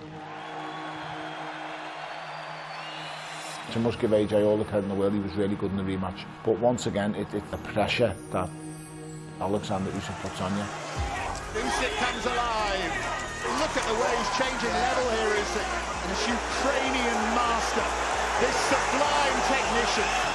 I thought Joshua would rally and win the second fight. He didn't. Every time I think somebody's going to get the best of Oleksandr Usyk, they don't. And not only do they not beat him, Usyk wins these fights clean. Certainly there are those who felt that Usyk should have made a better job of his performance against Daniel Dubois. Dubois hit the protector. Now, some referees will say that's good on the protector, but the general basis is the protector is out of bounds. Did he milk it? Yes, he was hurt. I've absolutely no doubt about it, he was hurt. But it is a low blow. Letter of the law, it's below the belt line. That is a low blow. That's obviously going to be a big part of Tyson Fury's game plan, attack Usyk's body. But ultimately, as a professional, no one's put him down with a body shot. Usyk can pose with those belts and wonder what's next for him. Challenge potentially and Tyson Fury. Would that be too much for him? Would anything be too much for Oleksandr Usyk? A potential victory to become the undisputed heavyweight champion of the world will do wonders for the country and for the future of Ukrainian boxing. You watch that, Chris, and you just realise just how special he is. Todd Grisham is with us as well, lead commentator this evening. Todd, looking sharp as well, looking suave. Thank you. I'm getting, this may sound weird, I'm getting WrestleMania vibes here tonight. It feels that big.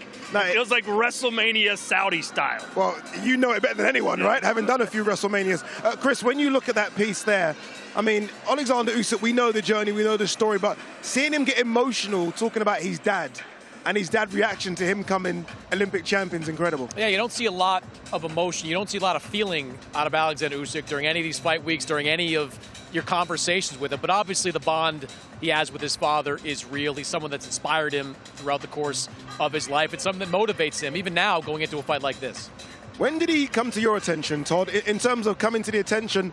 You know, hardcore boxing fans have always kind of thought of him as being someone that could go all the way, but when did he really kind of sort of just touch the surface as this guy could maybe cross over both? Well, you know, the cruiserweight division is kind of the forgotten division. You know, you become a champion there, it's kind of awesome, but you're not a heavyweight. And Evander Holyfield, obviously the best exception, going up and becoming a heavyweight champion. When Usyk fought Joshua in Tottenham Stadium, I was fortunate enough to call that fight. Usyk was a big underdog. Many people thought Joshua was just going to roll over him, but Usyk just turned the tables on him, outclassed him, looked miles better. AJ did better in the rematch, still lost. But I think that was the night that people said, wait a minute, this guy can really be something here in the heavyweight division. Obviously became the champion that night as well. But then you're thinking, wow, can he become undisputed? And tonight he gets his chance. I think for me, it was the World Boxing Super Series, you know, in the cruiserweight division. I thought the cruiserweight division was the perfect division to choose for the World Boxing Super Series because you could get all those guys together because cruiserweight is not a glamour division in the sport of boxing. But even though there weren't a lot of big names, there were a lot of big-time talents in that division. So Usyk had to go through a lot of them one by one, had to win some competitive fights. Fought Maurice Briedis. Maurice Briedis might have given him the most competitive fight during his time at cruiserweight, during any of his fights in his professional career. So it was right then when I saw Usyk go through one top fighter after another at cruiserweight, I thought that guy, he might be pretty special. And let's not forget, Usyk's country's in a war right now. Obviously, Lomachenko joined forces. I mean, Usyk fought with himself, should I even be fighting? You know, he went into the country to save his family. He had that on the back of his mind the whole time, so he was almost fighting two battles at once, so to speak. For him to put that on the back burner and put it behind him and still have the success that he's had is incredible. The World Boxing Super Series, just to touch on it, Chris, was more of a European tournament, right? All the fighters in there were European. When did he come to the attention of the American public? Was it the Michael Hunter fight? Was it, as Todd put out there, the Joshua fight? When did American fight fans start to recognize him? Don't forget his trip to Chicago to fight Chaz Witherspoon. How could I forget that? Oh, man. Here on DAZN. Big night for Oleksandr Usyk. Look, I think it was most likely the Joshua fight. The Chisora fight was certainly interesting. Chisora, pretty big name over in the UK. But when you take on Anthony Joshua with just 3 fights at cruiserweight, you do to him what Usyk did that night. That makes everybody stand up and take notice. And frankly, we should not be surprised. I mean, this was a guy, again, a gold medalist at the Olympics. Before then, a gold medalist at the World Championships. Before then, a gold medalist at the European Championships. He was probably winning gold when he was in the womb. I mean, this guy is as good as they get when it comes to boxing talent. All he does is win. And it should be no surprise that he's won at this level. You know, I got a chance to speak with him at another event yesterday, and it was interesting. His father was, you know, his biggest motivating factor. But he said his mother told him he couldn't do it and that he shouldn't do it. He should get a real job, should not be a fighter. So it was like he was his father's son and told his mom, I'm still going to do this. So, you know, it wasn't like the whole family was like, rah, rah, rah, you can do this. He kind of had to navigate his way as he grew up to become a star. And he certainly navigated his way. Mike Costello, you would have watched him, especially as an amateur, quite a lot, and as a pro. What do you guys make of him ringside? Well, picking up on what Todd was saying, what you have to understand about Oleksandr Usyk is how much of it has been done on the road. He won the title against a Pole in Poland. He beat Michael Hunter, an American, in the United States. He beat Marco Huck, a German, in Germany. He beat Maurice Briedis. We're going to see him here tonight, a Latvian in Latvia. And then he won the World Boxing Super Series against a Russian in Russia. And then he came to Britain when we saw him beat Tony Bellew, a Brit. And he's continued to do that into the heavyweight division. That log, that catalogue, would be impressive on any record. But to have done it on the road is extra special. It is. And Darren, to you as well on this, again, you would have watched him, good amateur yourself, Darren. How impressive has he been when you watch what he's done so far in his career? I mean, he's a master. He's an absolute genius when it comes to boxing. He is, yeah, he's a master. I've always said this, and I've said it a lot this week. Someone who makes their profession look easy is very, very good at what they do. And he does that, you know, the way he skips side to side. I mean, he hasn't quite mastered it, but he's as close as you're going to get to it. I mean, it's a tough task here with the size that he's going to have to navigate through of Tyson Fury. But if anyone can do it, it's Oleksandr Usyk. It certainly is. Look, we were all in New York with each other. We sat a round table. We kind of discussed how this fight may play out. Here's a little snippet of the round table I did with a few special guests in New York.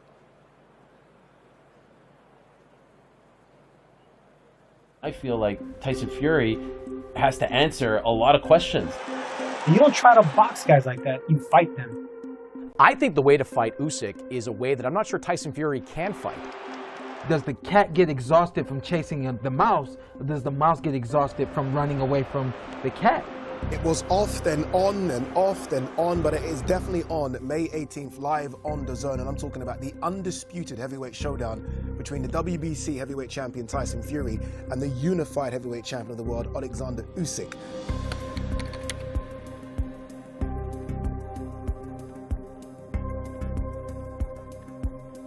guys, this is it. This is the big one, right? Everyone talks about it. If the heavyweight division is good, boxing is good. And the heavyweight division is starting to get really, really good. Chris, I want to come to you on this one. Fury Usyk, this is 100% number 1 versus number 2. Out of interest, who's number 1 and who's number 2 for you? It's tough. I would probably put Fury at number 1 because he's been a heavyweight longer. I don't put too much stock in the lineal championship. You know, some people do. I know Usyk's got 3 versions of the title, but he did that by beating one guy. Usyk's only been a heavyweight for, what, 3 or 4 years now, where Fury is a career-long heavyweight who I think has a comparable or better resume at heavyweight than Oleksandr Usyk is. But, look, 1 and 1A at the very worst. Yeah. Postponements always happen in fights, Sean, cuts, whatever. Derailment because of uncertain in Francis Ngannou. I point to the MMA man here. That kind of caused a bit of a problem. Who does this benefit the most, this stop, start? You know, in this one, or who does it hinder the most? I'm going to go on a limb and say it didn't hinder either guy. That's called sitting on the fence, actually. It's well, no, it's not. Let me explain. For the record. Yes. Let me explain. Because I'm on record for saying that I didn't think the fight was going to ever happen. Oh. And when there was a cut that came out, I said, well, listen, I didn't think the fight was going to happen. This was before I even knew that it was a cut. I just heard that the fight was postponed. Makes sense to me because I didn't think the fight was going to happen. I felt like Tyson Fury was getting into other things. He's getting into the whole entertainment world. He's not interested in fighting anymore. He's had some of the toughest fights he could ever have in his career. You know, Klitschko, the list goes on, 3 with Wilder. I didn't think he wanted a night with Usyk. That is a night with a guy that's all over the ring. It's southpaw. And it's just, I said it's too much. Tyson Fury don't want it.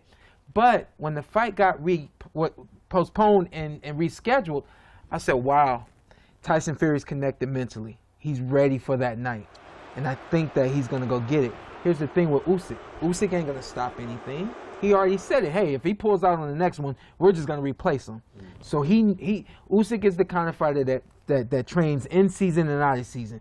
Fight, no fight, I'm training, I'm staying ready. So it's not out of the norm for him to train and something get postponed. So what? I just keep doing what I do. So I think mentally, it didn't disturb Usyk because that's how he operates. Mentally, it didn't disturb Tyson Fury. If anything, it clicked to him. It got him going, you know? Hearing everybody like myself saying, oh, he doesn't want it, it got him to click in. So I think it was, if anything, it's become an advantage for both guys. Sergio, I know you're a Tyson Fury fan. Apart from the size difference, it's probably going to be around 3 stone come fight night between the two. What does Tyson Fury do better than Oleksandr Usyk in the ring? He fights like a bigger man more. He grapples and uses dirty tactics a lot more. The dark arts, the elbows, and everything. Everything, yeah. And he knows how to put his weight and his size and his mass over opponents. I think that's going to be key with a fighter like Usyk, who you can't pin down. When you do grapple, that's what Fury does well. He fights like a big man. That's what Joshua couldn't do against Fury. He couldn't against Usyk. He couldn't grapple him. He couldn't fight like a big man. The first fight, Joshua tried to outbox a sniper boxer. You're not going to outbox Usyk. His footwork is too brilliant. I mean, he's a southpaw. He has an Olympic pedigree. He's an amazing lethal sniper. So you don't try to box guys like that. You fight them. You fight boxers. And I think Fury has a little bit of boxer and a lot of fighter in him. The thing that, to Sean's point, the thing that does worry me is the inactivity. The inactivity and the fact that, you know, this fight got postponed, canceled, whatever you want to call it. It's happening. I'm going to throw something at you real quick. I want to hear what you got to say. This is clearly cat and mouse. Does the cat get exhausted from chasing the mouse, or does the mouse get exhausted from running away from the cat? I fought, and a lot of guys tried to grab and hold me, and I was always tussling with those guys, trying to get them off, and it wore me out. I get with Freddie Roach, and he shows me how to get out of these holds. Now all of a sudden I'm fighting, and it's like, I'm out, no problem. I'm out, no problem. Guess what? The guy that was trying to grab me, they're trying to clinch and hold and get to me, they were tensing up, and that was wearing them out just as much as I was with what I did, my movement and things like that. So do you think that will play a factor where someone like Tyson Fury grabbing and putting weight on guys who aren't fast and quick and know how to move, like Usyk? Is that going to wear That's him an down? excellent analogy, and I love the fact that you're bringing experience to the table where you're dealing with a 6'9" cat in Tyson Fury. You can't prepare for that. You tell me that Usyk's going to find 6'9" sparring partners that are going to outweigh him by 60 to 80 pounds that fight like light heavyweights. I mean, this is a big, huge, giant titan of a man that fights like a light heavyweight. He has the jab. He knows how to grapple. He knows how to push you off. He knows how to box on the outside with that jab. He can stick to the game plan all the way to the end. Yeah. Fury can make it dirty. He can make it clean. He can find a way to win. And with a fighter like Usyk that's so like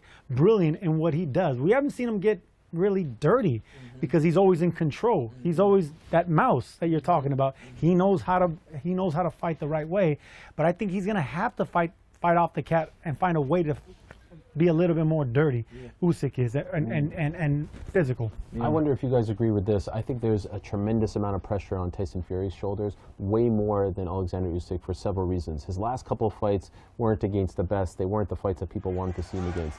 Then he fights Francis and does not look good. And now I feel like this is like almost an indictment, a referendum on his career and legacy, because then he gets hurt, then he gets cut, right? And people, to your point, maybe thought he was never really serious about taking this fight. And now all of a sudden you have Usyk, who's just storming through the heavyweights, blows right through, you know, Joshua and everything like that, and he's the young bull, so to speak, that everyone thinks is going to that is just going to like dethrone him. And I feel like Tyson Fury has to answer a lot of questions. Like there aren't as many questions on Usyk's shoulders going into this fight, but given how he looked and how he fought and how he performed against Francis, if he slips on a banana peel here, if he doesn't look good, I feel like everyone's going to rewrite. I don't think it's fair, but just rewrite the whole story of his reign and career. They've started doing it already. When Wilder lost to Parker, everyone all of a sudden said, well, Wilder's trash. You lost to that guy. You know, you beat that guy, you get no credit for it. It's not fair, but it happens all the time, and I feel like there's a lot more of that on his shoulders as opposed to Usyk's going into this fight. I agree. I think Tyson Fury has had a lot of fights that have been canceled, injuries, and something will always come up when fights we didn't want to see as well. Chisora, it's almost like this has been the narrative. This has been the narrative, and it's like now you got to kind of like carry this through. You got to come out on the top of this other side of this, because if you don't, now everybody says, well, this has always been your pattern, and your pattern finally caught up with you. You know what I mean? So yeah, I think this is a big one for him. I think there's a lot of pressure on Tyson Fury. I think one thing to note too is when Tyson Fury started fighting in the U.S. and he started meeting with people at Top Rank, one thing he would tell them, what I was told, was don't bring me smaller guys. Like he didn't want to fight smaller fighters. He likes to fight guys at close to his eye level. I know he's listed as 6'9". He's not. He's probably about 6'6". So that's why a fight with Wilder. You think he's 6'9"? He does about the height. You think he's 6'9"? No, he's not 6'9". Okay. You're not 6'3", but go on. I'm not going to go there with you. I'm not going to do that right now. He doesn't like fighting smaller guys, right? He likes fighting guys at his eye level. His best wins have come against those types of guys. Vladimir Klitschko many years ago, and the 2 wins over Deontay Wilder. Smaller guys just give him a little bit more problems, got to punch down a little bit. I think the way to fight Usyk is a way that I'm not sure Tyson Fury can fight. I mean, one of the guys that had the most success against Usyk, remarkably, was Derek Chisora. Like, in the first half of that fight against Usyk, Derek Chisora applied a lot of pressure. Ran out of gas, but applied a lot of pressure, and I thought gave Usyk a lot of problems in the first half of that fight. Tyson Fury, I think, has got to go out and try to apply pressure to Usyk, because he can't let Usyk just work his way onto the inside, throw all those body shots. Look, Usyk is going to have an impeccable game plan. Whether he executes it or not, I don't know. But he's going to have a great game plan that's going to involve getting on the inside. And Usyk is familiar and successful at fighting taller guys, most recently against Anthony Joshua. So I think this is a really challenging fight for Tyson Fury. You know, one of the biggest components to boxing is doesn't even happen in the ring, but it's timing. Timing's everything. It was always said that Mayweather shouldn't get in the ring with Manny Pacquiao. Manny Pacquiao's a southpaw. Manny Pacquiao's a mover, 100 punches around. That's too much, and that's not what you want to fight against. But the timing, he finally found that right moment, i.e. Tyson Fury, Oleksandr Usyk. Years have gone by. People have wanted this fight. Don't bring me smaller guys. He may very well be ready for the smaller guy now. It's only a matter of time before we find out. If Tyson Fury didn't have that brilliant jab that he has, that he flicks it out. He knows how to put the power behind it in the end, but he also knows how to flick it out just to time you. and going back to what Sean does, that actually stops the movement, and that could set up the right hand. If he didn't have that jab, then that's Usyk all the way. But because he's so big, he knows how to fight small, Tyson Fury. He knows how to fight on the inside and grapple and make it rough and dirty in there. But he also be on the outside picking and pecking at you. If he can do that and be disciplined enough to do that into the later rounds and get Usyk to get overly aggressive, then he can run him into something big and get Usyk to fight out of character, which we haven't seen. But if you're going to be punching up at a 6'9", whether you agree or not, target, you're going to have to get aggressive. Usyk's going to have to take chances. But when was the last time that Fury fought someone with the skill level of Usyk? I'm not disparaging Wilder, who is a former Olympian. He has not fought anyone with this even type close, of even close. Yeah. And Usyk, a former gold medalist, undisputed champion at cruiserweight, stormed through the heavyweight division thus far. This is going to be, I don't want to call it a unique challenge, but one that I don't think Tyson's faced too many of in the And past. by the way, Usyk's now a heavyweight. I mean, against Chisora, he was trying to sort of get that weight, and it was an unnatural weight. You look at him now, I That's saw the him, big challenge. He's now a heavyweight. Because remember what Bomac said once about Terence Crawford? Like, people better get him early when he comes to 147. And you experienced Terence as a full 147.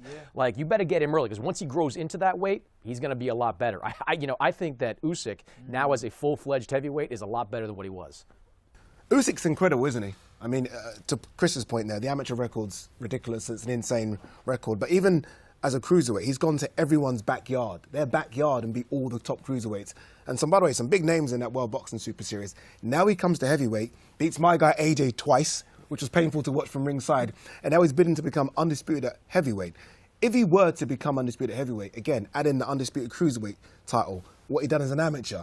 I mean, we might have to look at the record books and see where we place Oleksandr Usyk. Yeah, and people have been slow to give him those props, but I think now it's finally coming. I think he goes down as one of the greatest ever. If he does this, and then the rematch as well, and he wins that fight, I mean, considering the resume that you're talking about, I think there's a very strong case to be made. The one thing that I'm worried about for him in this fight, and I wonder how you guys feel about it, he was so close to getting the fight. Like, he was locked in. When I spoke to him the day after the fight got canceled, he looked like a bull with steam coming out of his ears, right? Yeah. He was so mad. He was 2 weeks away from the fight happening.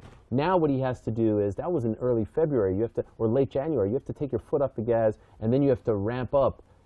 If Tyson wasn't taking it seriously, he's just going through a nice little training camp now. He had to get better. Maybe he couldn't go full force. But for a guy who was that revved and ready to go, sometimes you peak too early, and that comes back to hurt you. And so I'm really wondering, because he looked so ready. He looked so, he was so mad, because I think he was ready. And so I'm wondering, now you add 3 more months of a training camp, does he have it in him, or did he have it in him, to switch it off and then go through it all over again to peak on May 18th? You say that. I think the day after I saw him in like some yellow tight pants with music and like just dancing around. I think, all right. So I don't know if he's playing games with us. When fights get postponed, one guy tends to peak a little early because they were so ready to go for that date coming up in a couple of weeks.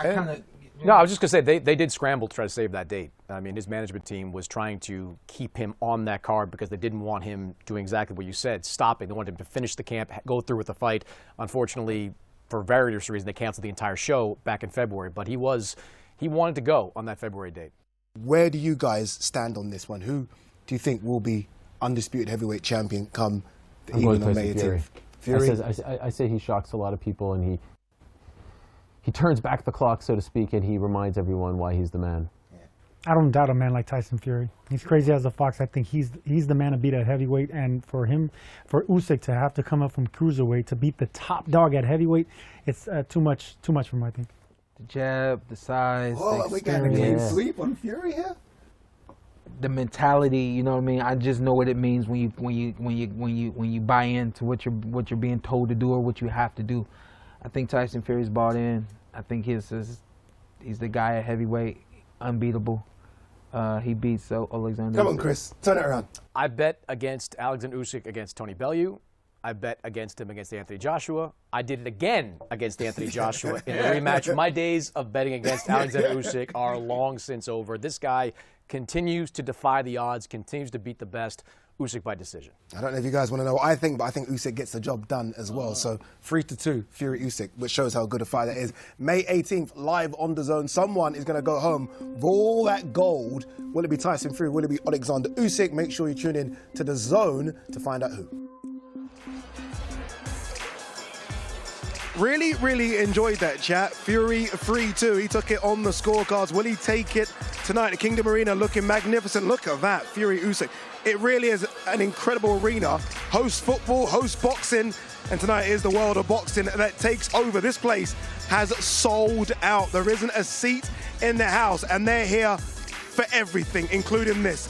Here is the full fight card and what you can expect tonight. We kick things off in the cruiserweight division. Dave Nyika versus Michael Seat. Someone's O has got to go. They fight for the vacant IBF International Cruiserweight title. We stick in the cruiserweight division. Sergey Kovalev looking to roll back the years as he takes on the very dangerous unbeaten Robin Safar. Mark Chamberlain that takes on Nigeria's Joshua Hub.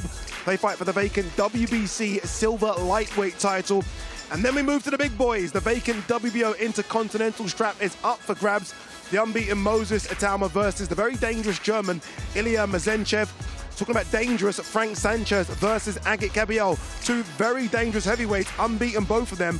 They fight for the WBC final eliminator. And then it's all about titles. Joe Cordina versus Anthony Kakache. Unification fight in the super featherweight division. IBF and IBO straps up for grabs. Jai Pataya versus Marius Bradis for the vacant IBF World Cruiserweight title. And then, do I need to tell you, Tyson Fury versus Oleksandr Usyk for every single belt you can have in the heavyweight division, and some extra belts as well, because we have a few extra ones on display. So many good fights on that. Sticking away, moving away, if you like, from the main event. What undercard fight are you looking forward to most, Chris? I think the Jai Pataya rematch with Marius Bradis is going to be an absolute war. I mean, the first fight was terrific. Anytime you have 3 bones broken in a fight, if you count Bradis' nose and 2 sides of Apataya's jaw, you know you got a great fight. And look, I think Bradis is on the back end of his career.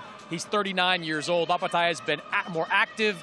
He's coming off 2 good wins. Jordan Thompson, decisive, dominant performance. Ellis Zorro, 1-punch knockout. But this is really Marius Bradis' last stand. And when I saw him at the weigh-in on Friday, he looked pretty good to me. So I think that fight is going to be one of the best of the night. Agit Kabayel versus Frank Sanchez. I mean, it's the #1 contender fight, and I feel like the winner of that, I mean, Joseph Parker's kind of floating out there and stuck in no man's land. He just keeps beating people. Who's he going to fight next? I think he might get the winner of that fight, and he's actually going to join us commentary ringside, so I'm really excited about that heavyweight showdown. Yeah, I mean, Joe Cordina versus Anthony Kakache, a good one as well. You see the QR code on the left-hand side of the screen there. Scan it. You have to scan it to be a part of what is going to be an incredible night. This is the first undisputed heavyweight title fight for 25 years. But as we are talking, you can see the undercard is stacked as well. So make sure to scan the QR code to be a part of something very, very special. By the way, are you going to be able to make it tonight? We're talking about, you know, can Fury outlast Usyk? You've been running around here. You've got 8 more hours to go, mate. You need some water. You need some electrolytes. I've got Red Bulls all over the place. I've got water. I've got food. This is I'm worried about you. This is easy. And knowing what's coming keeps you going, doesn't it?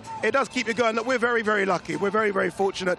I mean, there's so many broadcasters that'd love to be right here, right now, covering this fight, and we're covering it for DAZN. Kakache, Joe Cordina, another good one. I think it's a really good one. Kakache's only got the 1 loss on his resume, and that was to Martin Ward. He's won a few fights in a row since then, and listening to him talk this week, incredibly motivated. Like, he has been waiting for years to get this kind of opportunity to be on the world stage. Look, I think Joe Cordina is the more talented fighter. I think he is the better boxer, but I always wonder about Joe at 130 pounds. He's a guy that came down to 130 from 135 to win his world championship, and I know he's been talking in the past about moving up in weight at some point. How he made weight, what kind of energy he has in this fight, I think that bears watching. And what about Sergey Kovalev? I mean, he's been the forgotten man since losing to Canelo Alvarez, the crusher. At one point, he was the one fighter in the world that no one wanted to beat. He feels like he's got one more run left in him. We'll see how he looks tonight. You know, it's strange seeing Kovalev. He's staying in the same hotel as us, and it's just him and one guy. And he's just walking past, and no one's asking for autographs. And I'm like, do you know who that is? Do you know who that was 10 years ago? And he'll be hoping to remind people in a few moments in the ring. Final one, Moses Itauma. Again, there's so many fantastic prospects. He could be the biggest prospect on the card. Unbeaten as a heavyweight. Everyone thinks he's the real deal. We'll see tonight against Mazenchev. Yeah, I think he's going to get a good test tonight. And I think he's on a big stage, or a great stage, for a fight like this. A lot of talent in Moses, no question about it. Good size, good skill level, and he's looking to make a jump pretty quickly in the heavyweight division. So I think he's going to get a good test. I think it's going to be a good fight. I'm sure you know this, but he says his goal is not just to become a heavyweight champion. He's 19. He says, I want to do it and become the youngest ever. I want to beat Mike Tyson's record. I think that has to happen by May of 2025. So he's going to have the accelerator going down. And tonight, I think we're going to learn a lot. Like Chris said, it's going to be a test. But if he blows this guy out, who's to say we don't see him in a major fight by the end of the year? Is that a dangerous thing, that kind of pressure he's putting on himself? I mean, will managers try and fast-track him when he's not ready just to do it? We saw it with Hughie Fury. Didn't quite work out for him, did it? And he's struggling to come back.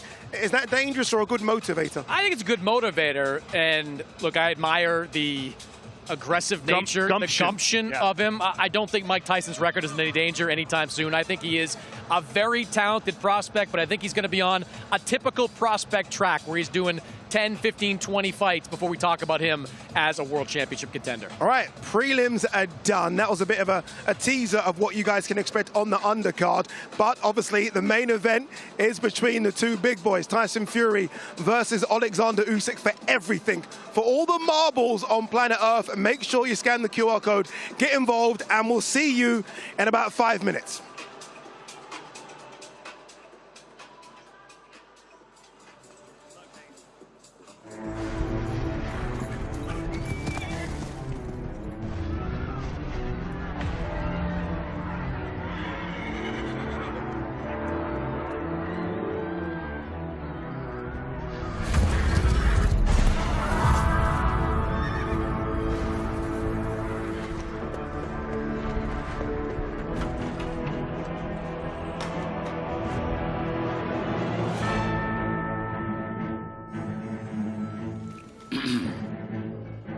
A tale as old as time. A legendary champion in search of another champion has found his match. A duel that transcends bullets and dust.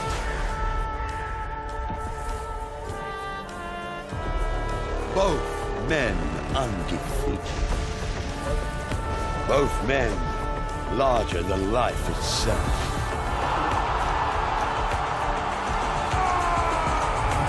Facing each other under the watchful eye of history.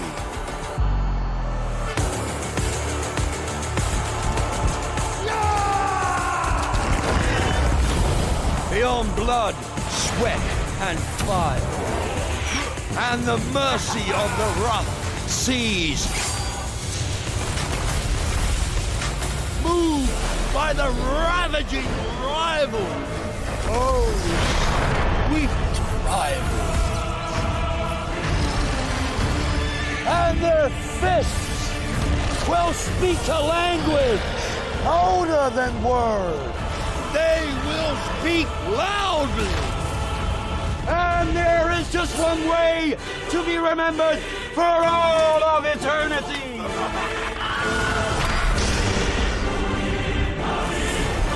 Let's get ready to rumble! And Riyadh, it is time to fight.